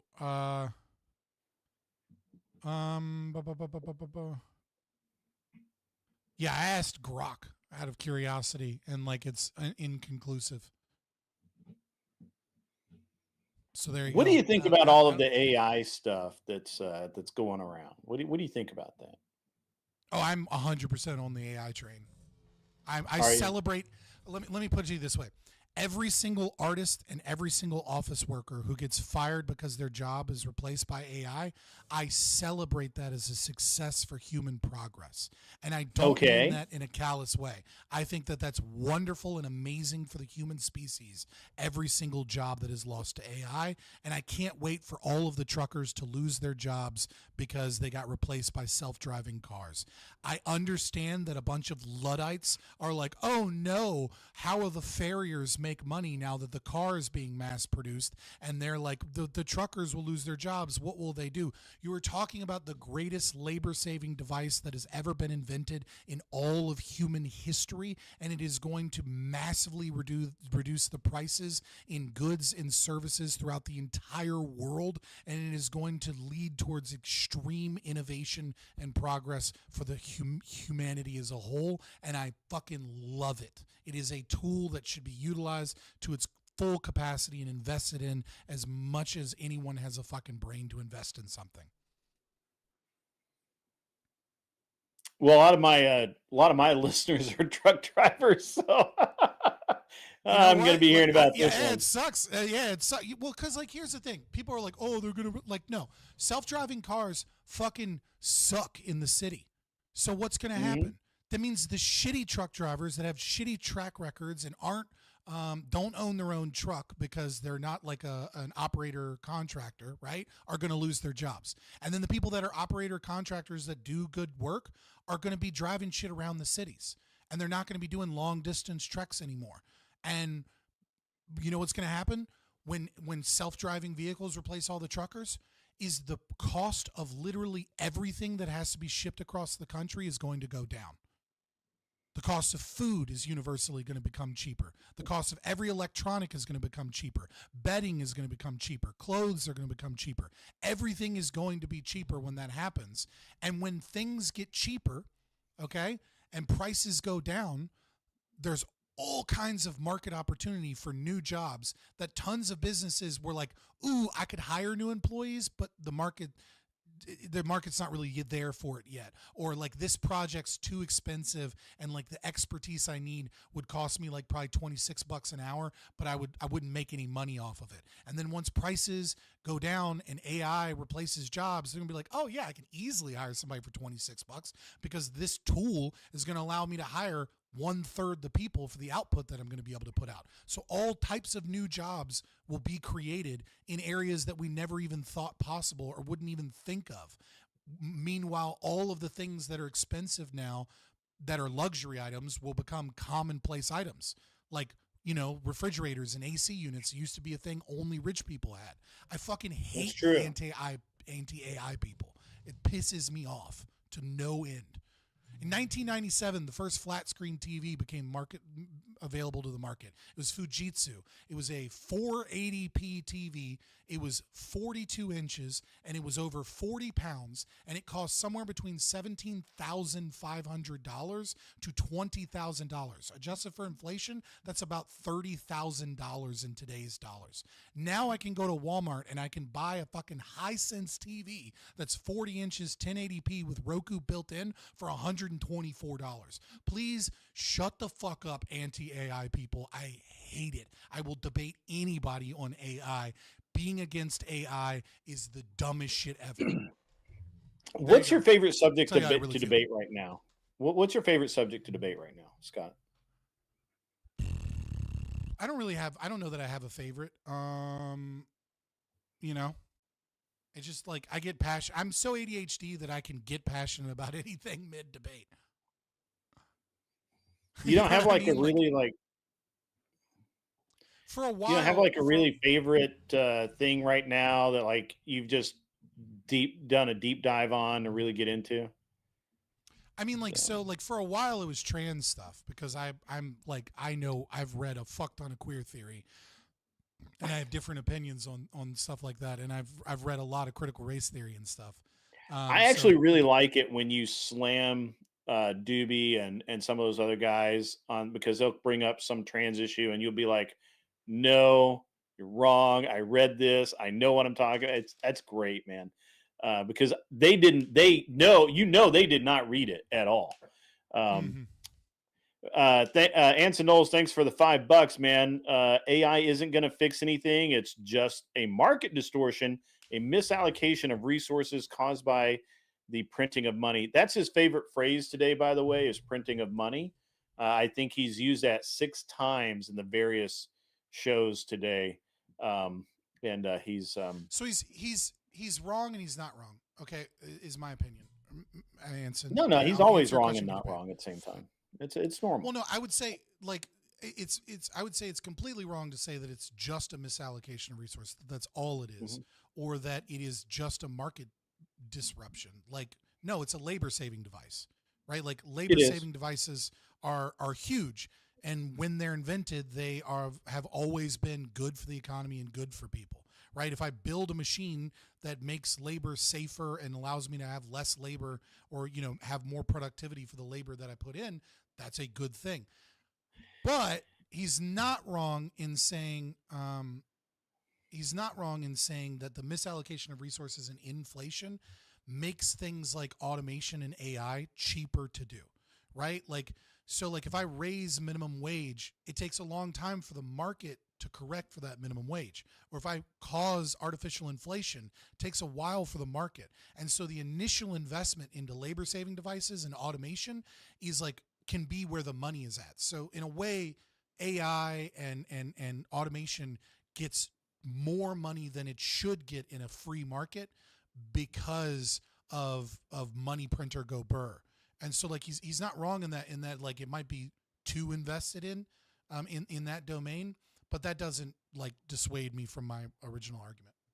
Yeah. $5 Hey comes guys, in you from can super chat me questions in my stream, bitches. I know. Like it should be a super chat battle. Like we're winning on my side. $5 from K2 Keep On Trucking. Scott, you're wrong. They already have that for a long distance. It's called trains. Those will be AI too. And then the trucks go to the rail yard and pick them up. So look, I think that there's still going to be a need for professional truck drivers, but a lot of the drivers that work for, like Swift, for example, will finally be off the road. Did you see that? Capital Science paid me 99 cents with no comment. He's like, shut it. He's basically just like, whatever, dude. Here's your $1.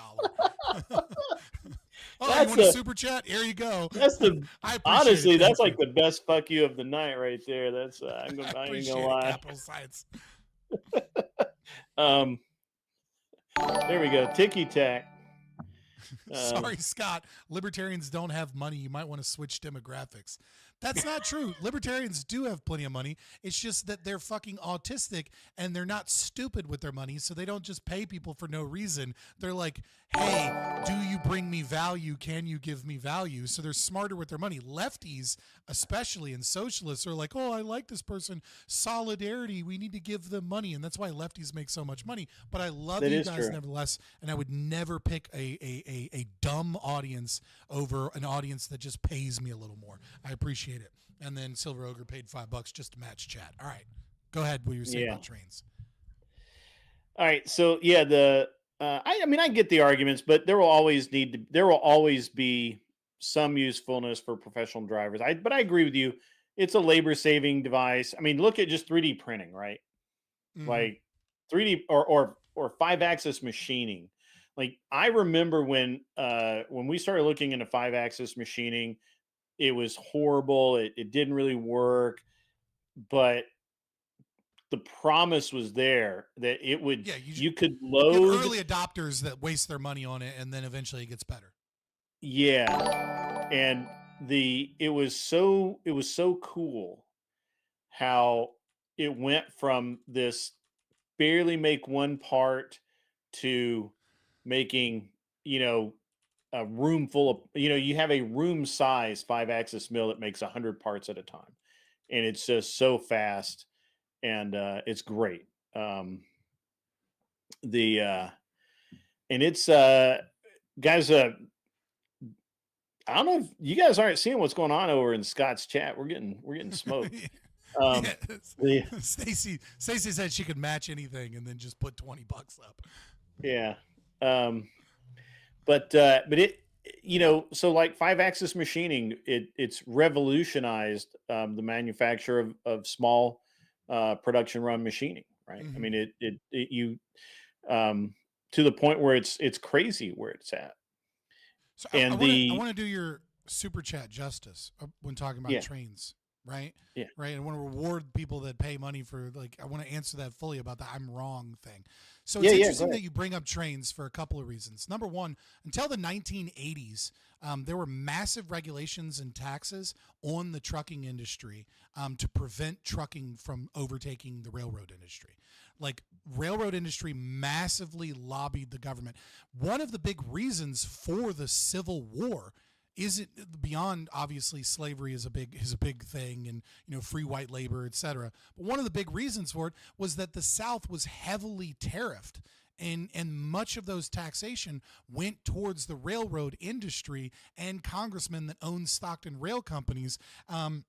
so that they could push the railroads out west. And then that habit of protecting the railroad industry with massive regulation to stop competition that stopped the railroad industry from actually innovating went on until the 1980s. And then it wasn't long after that Congress ended up having majority stock in Amtrak. Amtrak is one of those companies that is predominantly owned by our own government. And, you know, there's like some like payoff thing in contracts, and they don't actually control much of it, etc. It gets complicated in that regard. But like, yeah, you're not wrong that trains, you know, do push you know, resources, and then trucks pick them up. But there's not enough railway in our country to engage in that. But one of the reasons is because of the massive involvement of the state in this. And so again, I think my argument holds that if we get the fucking regulation in the state out of it, and we allow private enterprise to make innovations, that it reduces prices and makes things better. And yeah, like trains will run, and then there'll be automated trucks. GTS coming through. Go ahead.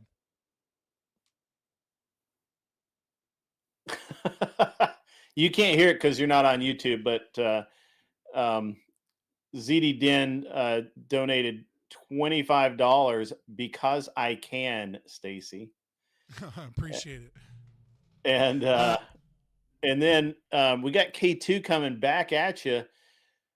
I believe he means to say AI can't build a set of wiggly wagons for two different buildings, break it, drop one off, pick up an empty one, and so on.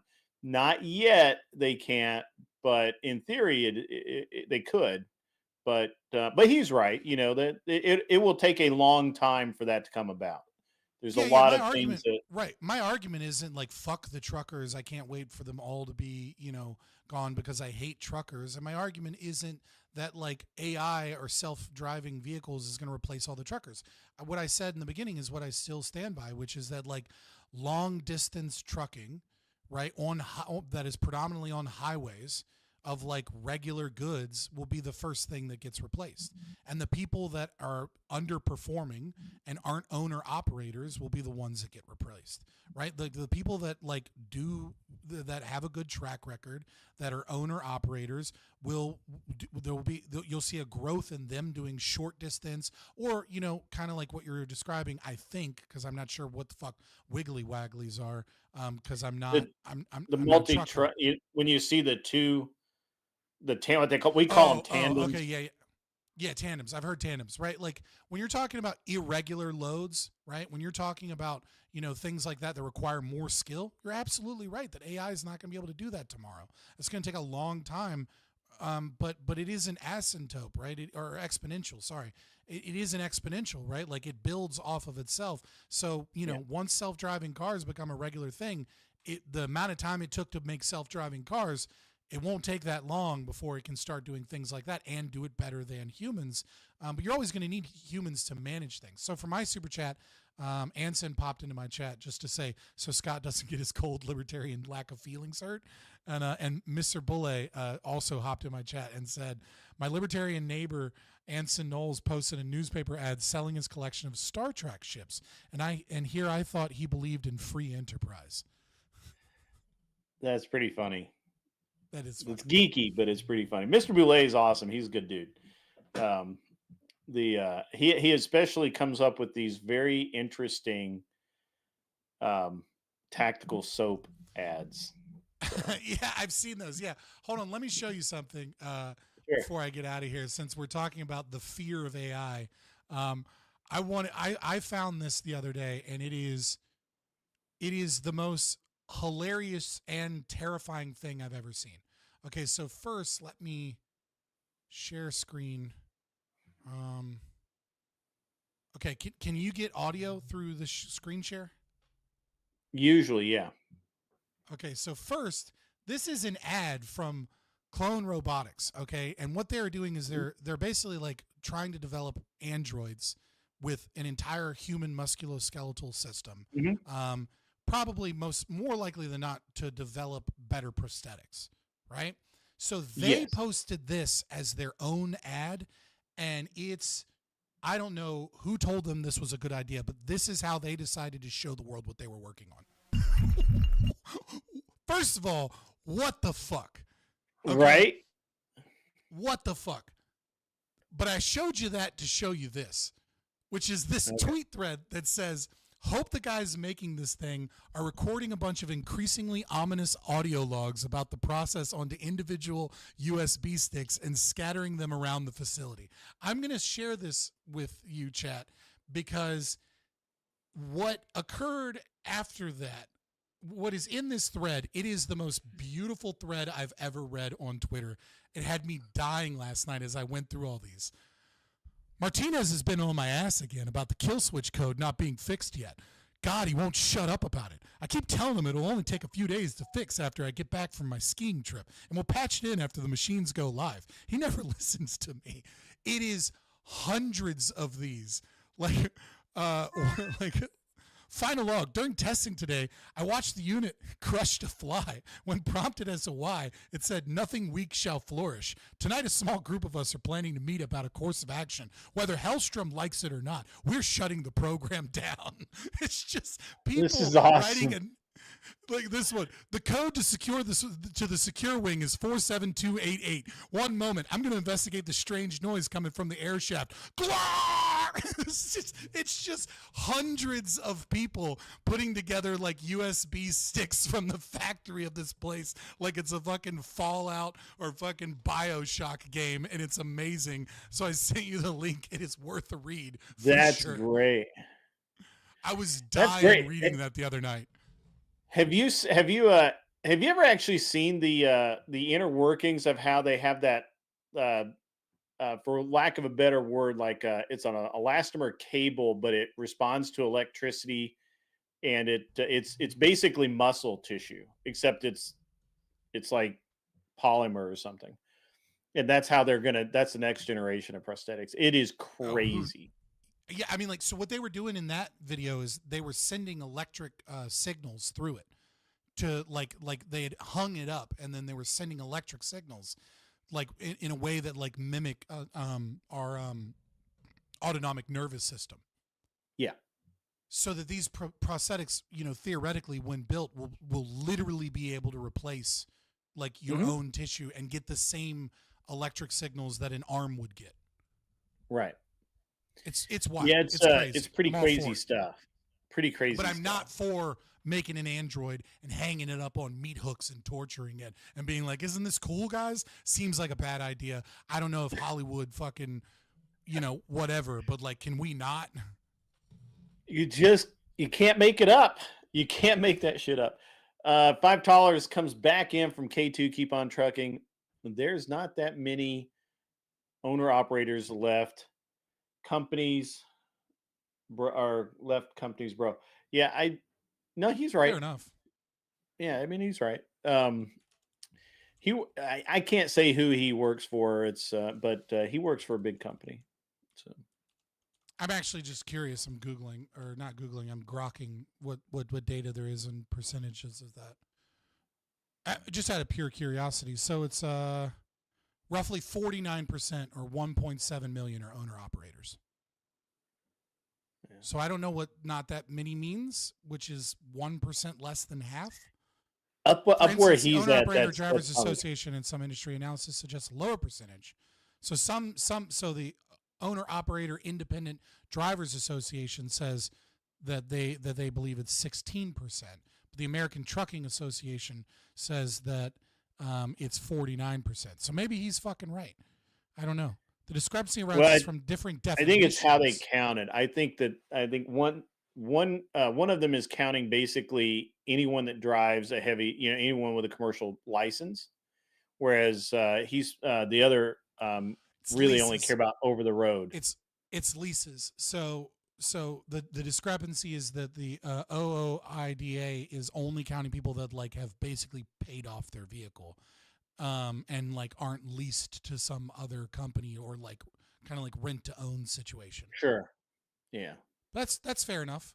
Yeah, I mean like if it's more like 15%, then yeah, I don't know what that many means, but Yeah, you're probably right. I don't care. I don't care. I don't care if people go out of business because of AI. It's good. Like, it sucks for you. It sucks for the farriers, right? Whose whole job was to make horseshoes for horses when cars were made, right? Like, I understand. What level of transferability of skills is a farrier? Like, are they going to be some other type of blacksmith? You know, like, no, like they lost their jobs and that's sad that isn't a thing.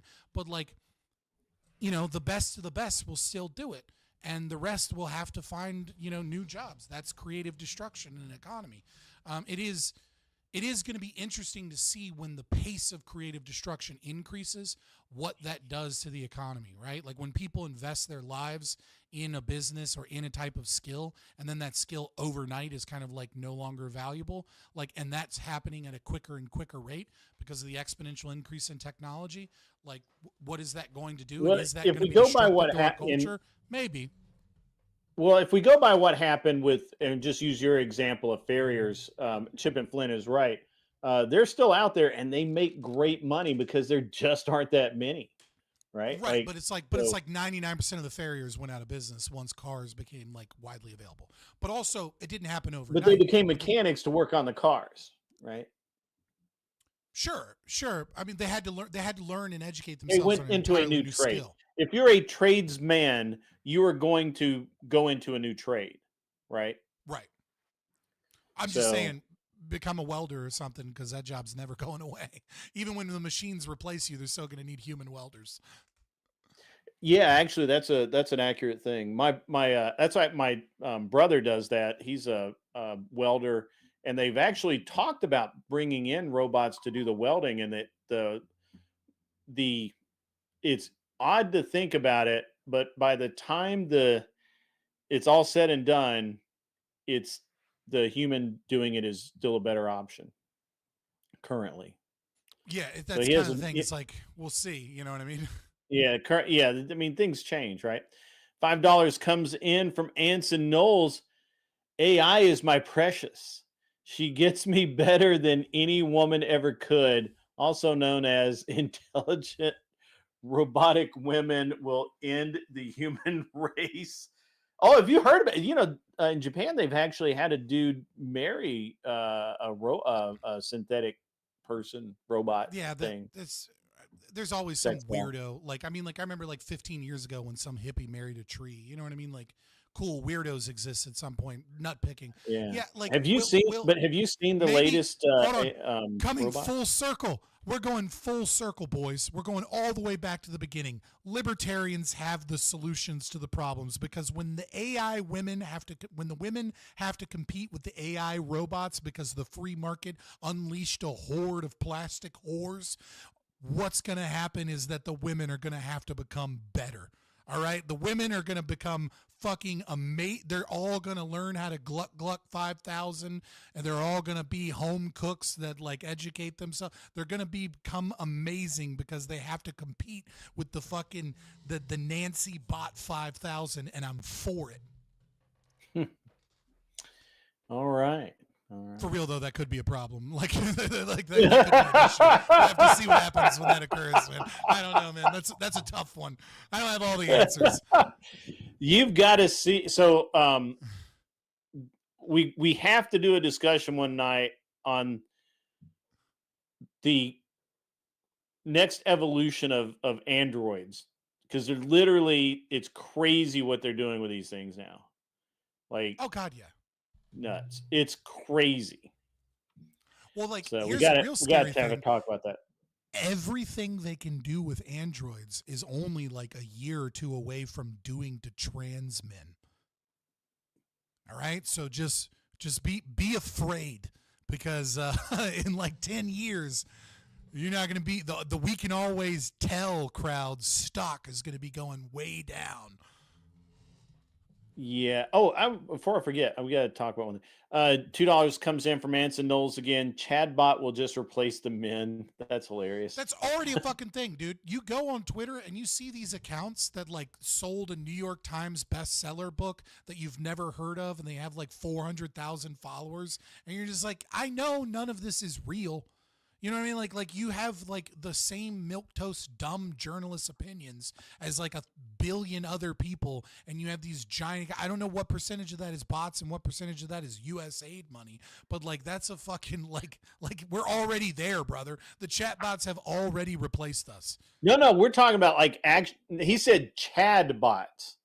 So the robots that look like dudes. The interesting thing is like one of our cohort has done a bunch of streams about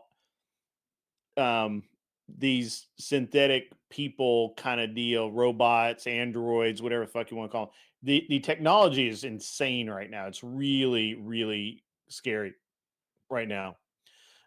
Before we end tonight, Scott, because I get the feeling you look like you're ready to peace out. So, Debate Con, probably going to be in Nashville. I did talk to James about having you on, and he's like, well, there's a couple of problems. First, it's really hard to get leftists because they feel like they're going to get beat up. Is that modern day debates? Yeah, modern day debates. I probably burned that bridge.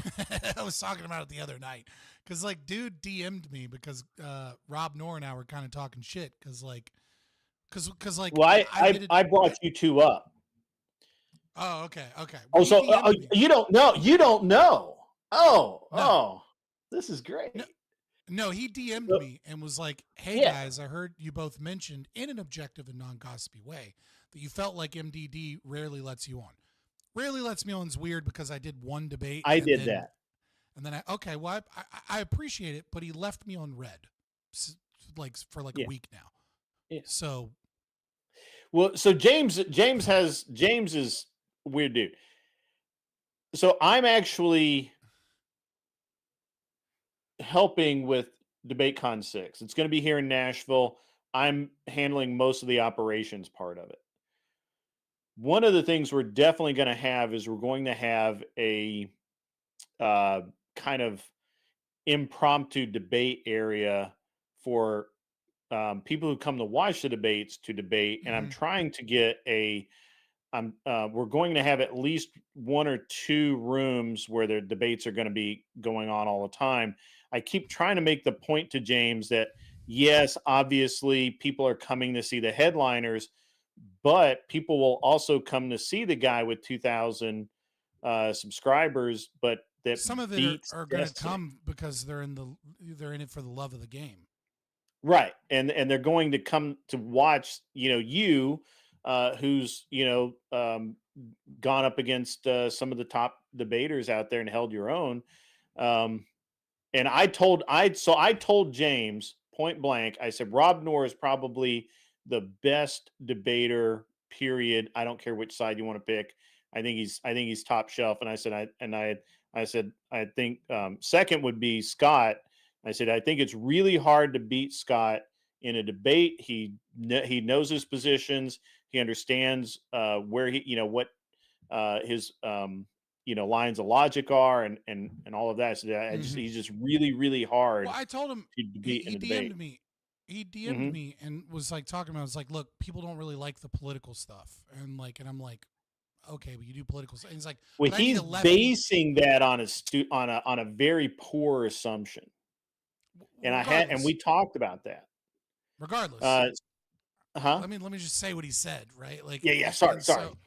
No. And he was like, we don't really get many views on stuff like that unless it's like trans issues or something. And I was like, yeah, I know. I did a trans debate, like with Django's Science Lad, and it was so good that you were like, we've got to get you against somebody better. Then you were like, oh, Vosh. And then I was like, and then you DM'd me back and was like, hey, do you have beef with Vosh? Like, what's going on? Vosh really refuses to debate you in any way. And then they didn't talk to me for 2.5 years and left me on red a bunch of times. And I told him, I was like, but I said in the debate, in the message to him, I was like, so naturally I assumed I'd been blackballed or something, but maybe not, maybe that's not what's going on. You just you need the click. Oh, God damn it.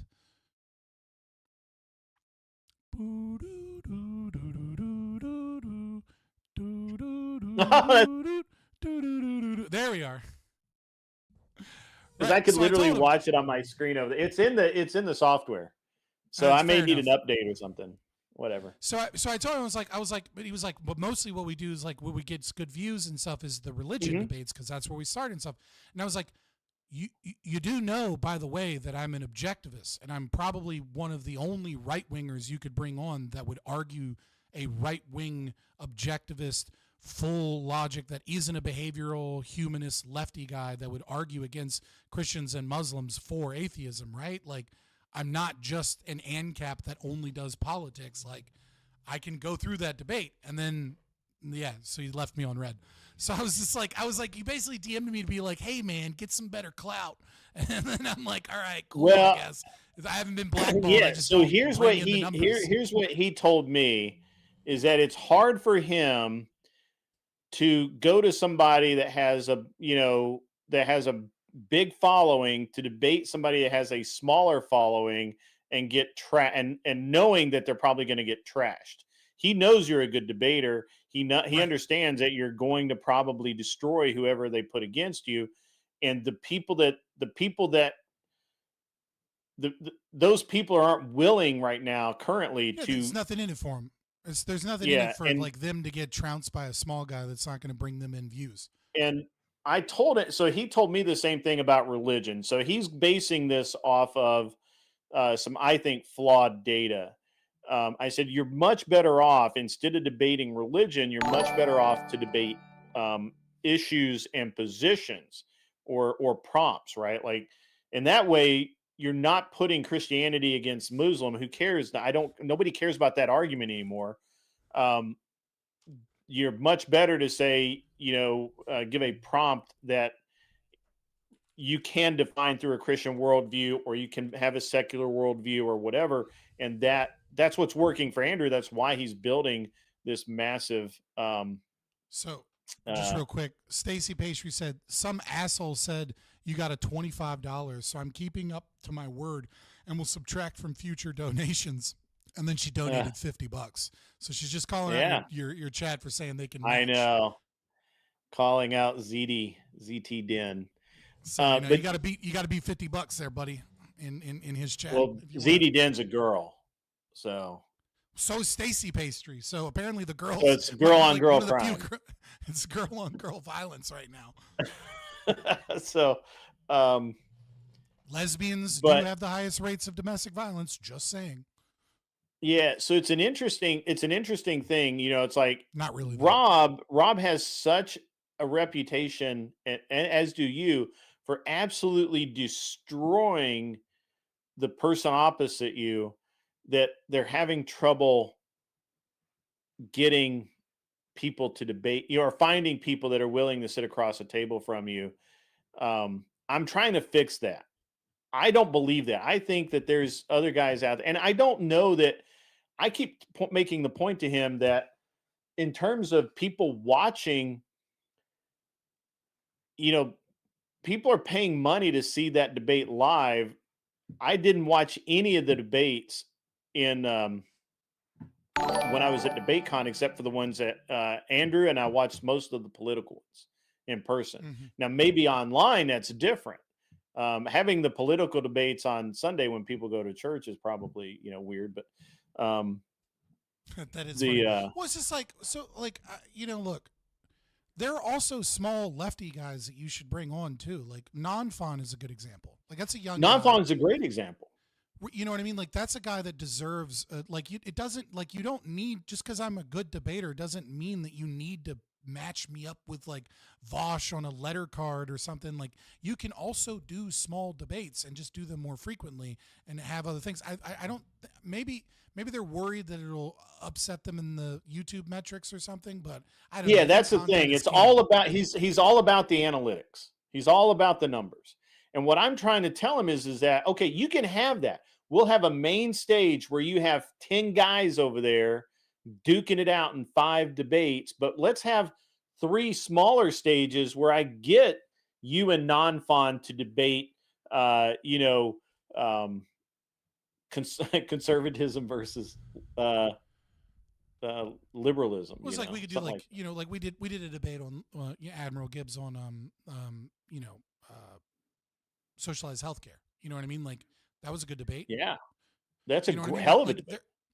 right. Like there are plenty of smaller people that you can grab them. But I mean, like, I'm not mad because dude has an entertainment show, wants it to succeed, protecting his and brand. follows and following, you know, stuff like that. I had just assumed, wrongly apparently, that I had been blackballed because I did great on a debate show and then got left on red for 2.5 years. After the only other time they responded was, hey, Vosh really doesn't want to debate you and doesn't like you. He was like, what did you have happen with Vosh? And I was like, nothing. I'm an ANCAP. And the only other ANCAP he's debated was when he pretended to debate an ANCAP, but it was really one of his friends. And then in the series of like a 1.5 hour debate, he completely converted a total ANCAP to anarcho-syndicalism and Marxism. And it was like, that's the only time. Magically the ANCAP became a fucking ANSIN. It's like the dude's afraid to debate ANCAPs because he knows that I'll call him out on bullshit, and he likes to put forward a caricature. And then after that, any other time I DM'd him, it was just like either left on red or just ignored. So I was like, oh, I guess I piss off Vosh or something. I don't know. But it's like I totally actually get that it's an entertainment show. And he's just I trying to suggested go with the that clicks. one of the best debates they could have and that would be watched by a massive number of people would be Rob Noor versus Sink. Who's Sink? Sink Ugar, Wager, however you say his fucking Chink. name. Oh, like Chink. Yeah. Sink. Oh God, yeah. The two of them, the amount of jowls that'll be fucking wriggling in that fucking debate would be so fucking amazing to see. Both of them would just be fucking like angry and fucking cheeks shaking in that fucking debate would be so good. Like you could isolate the audio of just the jowls flapping in that debate and turn it into an ASMR. Maybe we could get some video. spittle. Just like they could, you could literally have a standalone video that's just back and forth. Just isolate out the words, and that would be an amazing debate. Just jowls versus jowls. If you had Rob Noor versus Chink, because both of them would get so pissed and angry so quick. But Yes, both of them would know not to like scream an F slur or something. You know, like they'd Right. be fine. Right. Yes. It's literally a debate. Oh, we had PTS coming in. Someone said $60, no words. So what you can't hear is the TTS reads it in a very sultry British lady voice. Oh, that's that AI fucking, just taking all our jobs. You could the have hired TTS, yeah. someone, you know what I mean? But the evil capitalist in you wouldn't hire someone to read out. I did have those someone that used to read the TTS or the super chats for me, and the other day she was like, "So the TTS keeps me from reading the super chats." I'm like, "Yeah." So you as the evil capitalist have actually replaced jobs and left people in poverty because you're hoarding wealth so that you can have text to speech. Yes. Also, How yes. dare you? How dare I you? know. Weird. But I really do think that your chat is off the chain. Stacy Pastry just sent in $10. Silvar Ogre is a great mod and a giant female genitalia. Love you, Silvar. That's funny. My two resident boomers going at it. Oh, that's funny. Actually, I you think like she's Arthur Dye Chinese. better. Arthur Dye is really good. But I mean, so the debates that I want to see happen, I honestly don't really care up ticket because it's just going to be a bunch of people like Brianna Wu again, who's fucking weak as shit. I don't want to see weak ass popular debaters that just regurgitate the same thing over and over because they're afraid of losing clout. I don't want to see that. And I don't think anybody else does. I think people want to see someone like Rob Noor versus Chink or Rob Noor. Well, Rob Noor versus fucking anybody is going to be funny as shit. Right. Yeah, I mean, the the best debate was, AJW versus Pisco. It wasn't the letter card, but it was, one of the minor debates as far as I saw. And that was an impromptu, that was totally unplanned because somebody else canceled. Oh, okay. But I mean, but the thing is that AJW is he's only good when he's doing criminal justice debates. Anytime he strays away from criminal justice, and when I say criminal justice, I mean crime. When he's talking about crime and DAs and the way that they talk about crime and crime data, AJW does great. Pisco he's entertaining. I'll give him that. I don't, I find his argumentation to be pathetic, but I don't know. I'm a fucking snob, and that's okay. I'm not mad at modern day debates for following the trends and following their algorithm and following the clicks and the clout.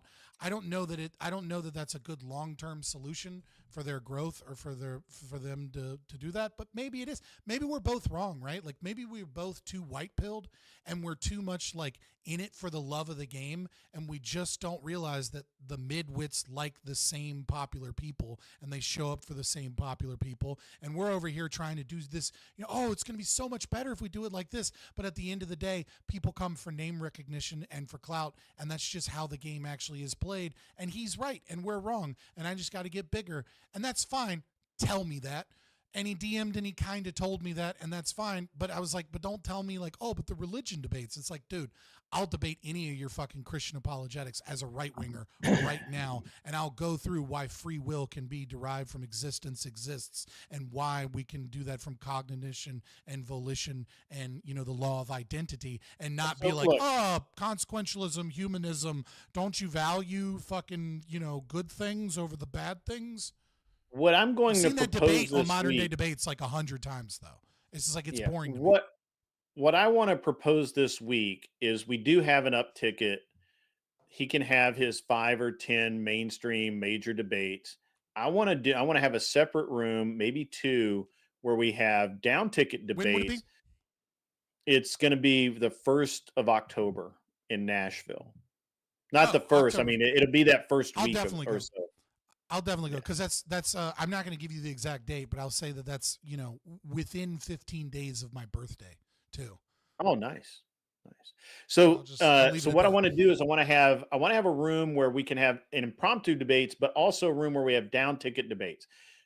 Guys like you, Nor. I would love to have Nor on the main ticket, to be honest. I think he would just tear sink a new asshole, and it would be so huge. I want to see, I want to see DPH. I want to see him debate. I think you and DPH should be a great debate. I also understand that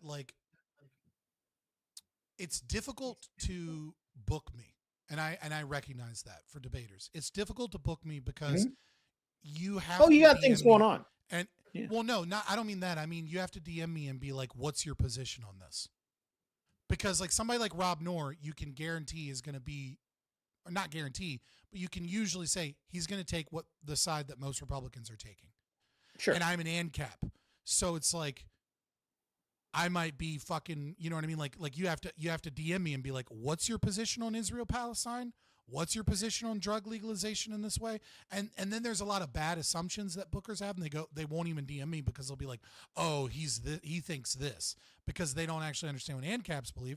And it's I'm not mad that they don't understand what some fucking ideology that most people don't understand believes, you know what I mean? So I'm not mad at the guy. I want to make that clear. I'm not mad at the guy. I just think it's weird to DM me and be religious debates are what we need, and then I'm hey, I'm a right-wing atheist, I will destroy your Christians from the right, and then leave me on red for a week. And it's why'd you even DM me if you were just gonna leave me on red for a week? Look, I was trying to give him money and he left me on red for 2 weeks. All right. Don't feel bad. At fucking getting DMs, I guess. All right, fair enough. And he literally told, the whole reason that I'm involved is because he literally told me he is horrible at just small task organization. Yeah. He's just terrible at it. He knows that about himself. So one of the reasons I'm involved is he's bad at it and I'm good at it. And so I'm looking for the venue now. I'm trying to get it set up so we have 2 to 3 rooms. You know, we're actually you know, he's trying to get some pretty big names to come out. I'm trying to get some like normal. I'm trying to get people that are in the debate space will know, like, you know. And I like the idea of non-fawn. I like the idea of DPH. I like the idea of some of these other guys coming in, and maybe they can't, you know, but right. Even if you just come to hang out and watch the debates and participate, you're going to pick up debates anyway. So one of the things that I think is, you know, one of the things he is absolutely convinced of is the need for side debates, right? And so so I think you need equal parts substance along with the entertainment, right? Because like people will come for the entertainment, but you'll build true fans from substance.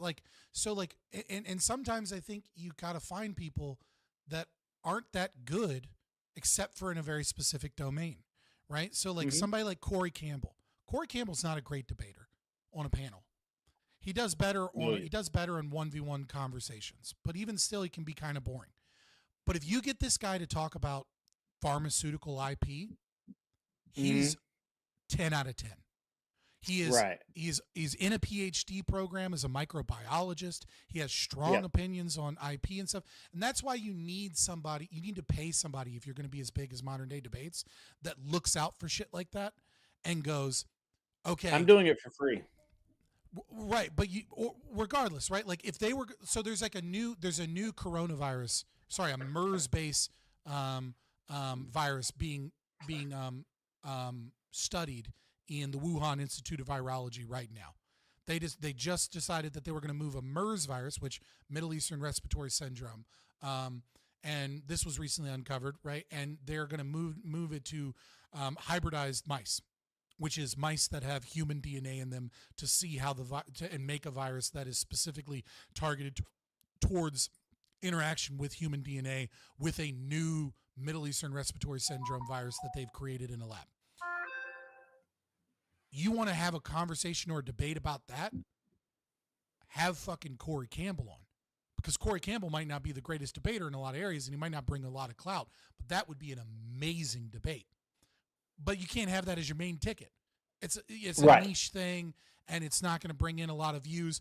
But if somebody goes to DebateCon and like they're bored of the main thing and they go and see that debate and like they're learning about microbiology, they're learning what a level 4 lab actually is, they're learning about like some other guy that's talking about the problems of like USAID and things, and you have two knowledgeable experts in this kind of like thing doing a side debate, you're gonna have a drastically better I memory of agree people that went there. I agree. That's why. So when I was at DebateCon, other than like Andrew's flat Earth debate, Alex Stein's 2 debates, well, one with a flat earther, the other one with Jasmine Jafar, and Wit Sidit versus Brianna Wu. Those debates were good. Everything else, not as good. Honestly, it's not great. It just wasn't great. I'm so shocked that Jasmine Jafar is like I've seen clips of her not understanding what a distribution is. Like it's like I get so black-pilled when I see people like this sometimes because I'm like, these people are so fucking like. She's really got the talking points down on that very specific issue. And she's like one of the best people to kind of debate that issue because she really has the talking points down and she comes at it in a very specific way. And I guess I don't get it. I don't get like maybe I'm an asshole and I love to burn bridges, but like most of these people, I'm just like, dude, I need better opponents. That's all I really want. I don't even know if I'm not disagreeing with you. I'm not disagreeing with you that you probably need better, opponents than Jasmine Jafar, but I need better enemies. Yeah. But at the same time, Jafar's, pretty like she does well. She made good points against Alex Stein. He was being, I think, very Alex Sand just memes. That's what he does. He just memes right. and He jokes. was just really memey. So actually, he and I, before he went in to debate her, which we knew it wasn't going to be a debate, I literally told him, I'm like, I'll give you $1 for every time you call her a degenerate in the debate. And he's like, how about $5 every time I call her a whore? And I said, done. And he called, Right. and I owe him $65. So That's funny. right? So, because I'm going to get something out of the deal. Right. I just We're want to get say some for the entertainment record, value. I prefer the terms slattern. Okay, I like the term slattern. Okay, and harlot. These words need to make a comeback. Okay, because OnlyFans whores are not really traditional whores unless they're doing escort shit, right? And like people like, you know, female rap artists that like rap about their pussy and shake their ass are not like traditional whores either, even though some of them are, right? Like but slattern, right? Like women of the night, harlot. Like we need to bring back fucking old school you know, like Victorian era insults. All right, boys, we need to up our insult game. I'm sick and tired of recycling these overused insults against these whores, these slatterns, these creatures of the night, these night walkers, these harlots. Okay, Almighty. like fucking. We need better insults. All right, we need to up our fucking vocabulary. We need to up our fucking. I forgot the word. Vernacular when speaking to these Vernacular, bitches. Right? that's right. Yeah, increase vocabulary.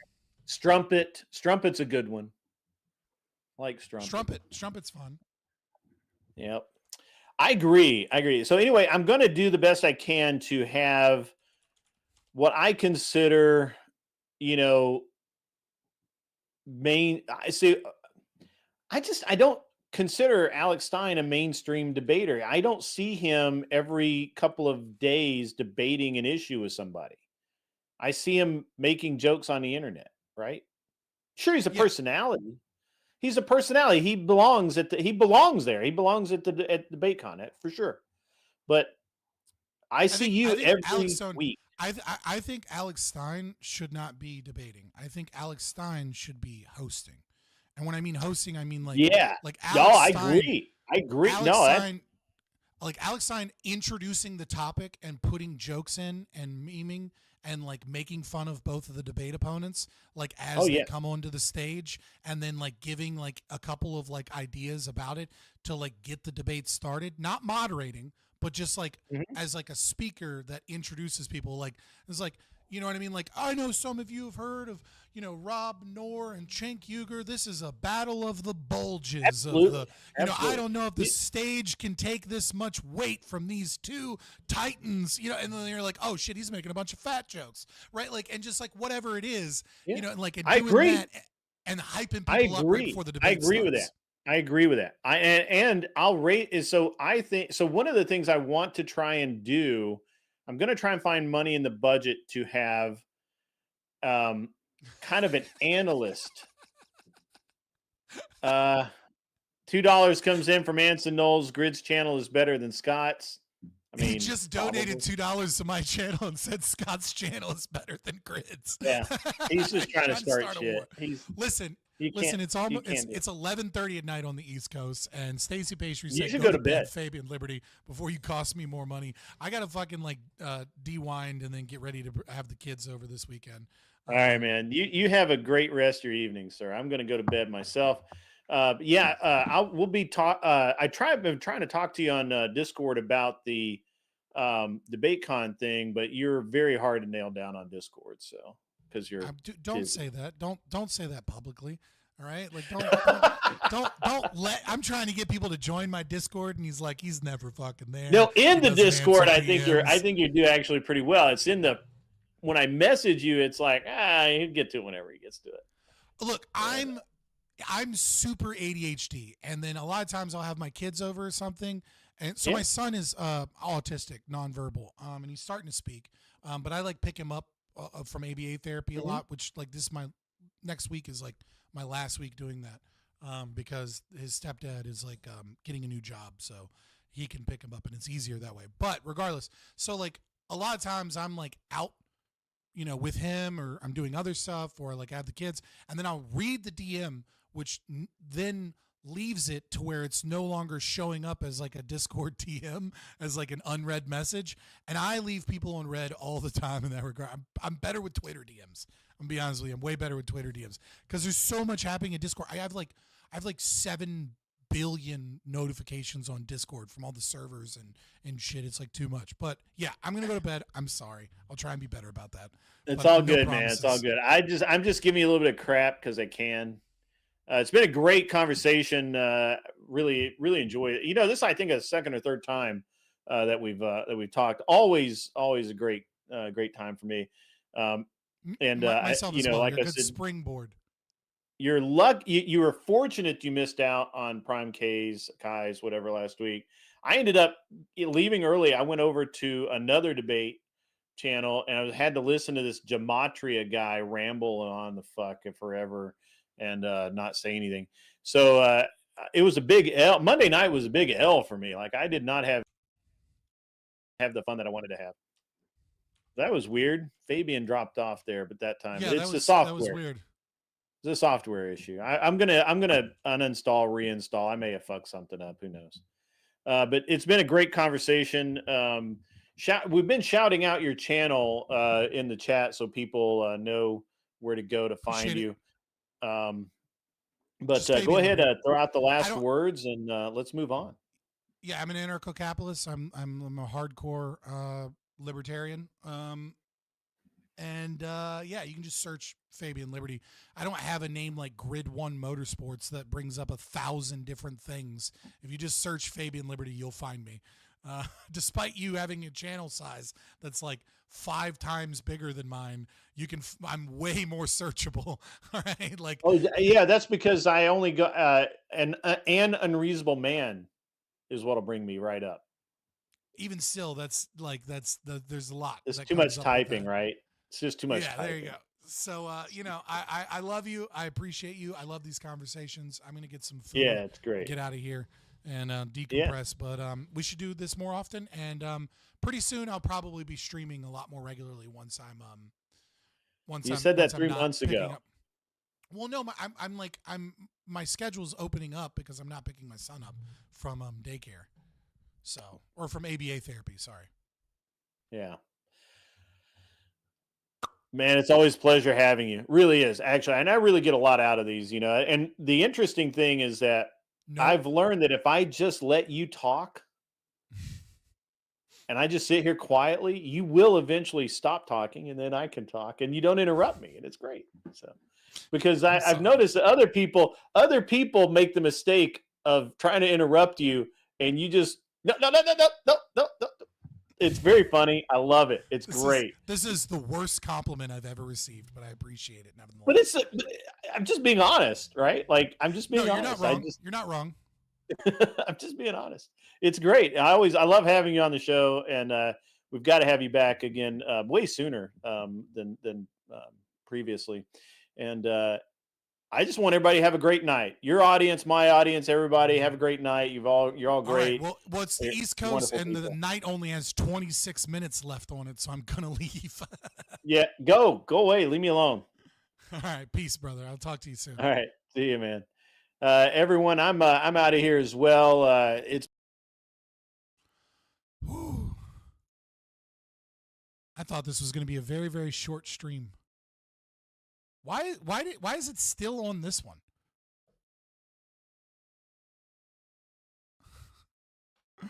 Why was it it really wanted to make sure you guys saw that one AI image. I have like 4 fucking like waifu fucking things in my Rolodex of AI images that are my background, and it showed the same one twice. What the fuck? Why are the stations not coming up? All right, there we go. Well, like, share, and subscribe. I appreciate you guys. Super chats always get read. Memberships are only $3.99, but I made plenty of money tonight thanks to you guys trying to battle an unreasonable man. I appreciate you guys so much. Join the Discord. I'll be back hopefully Monday. like I said, my next week is the last week of picking up my kid from ABA therapy, so expect to see more of me in the coming weeks and to get some things done. Follow me on Twitter if you want to see my shower thoughts or watch me be toxic. And yeah, consider putting clips from the channel and the stream clips. Once I have more time here soon, I'll be able to turn them into YouTube shorts, and hopefully that'll help the channel out. Peace.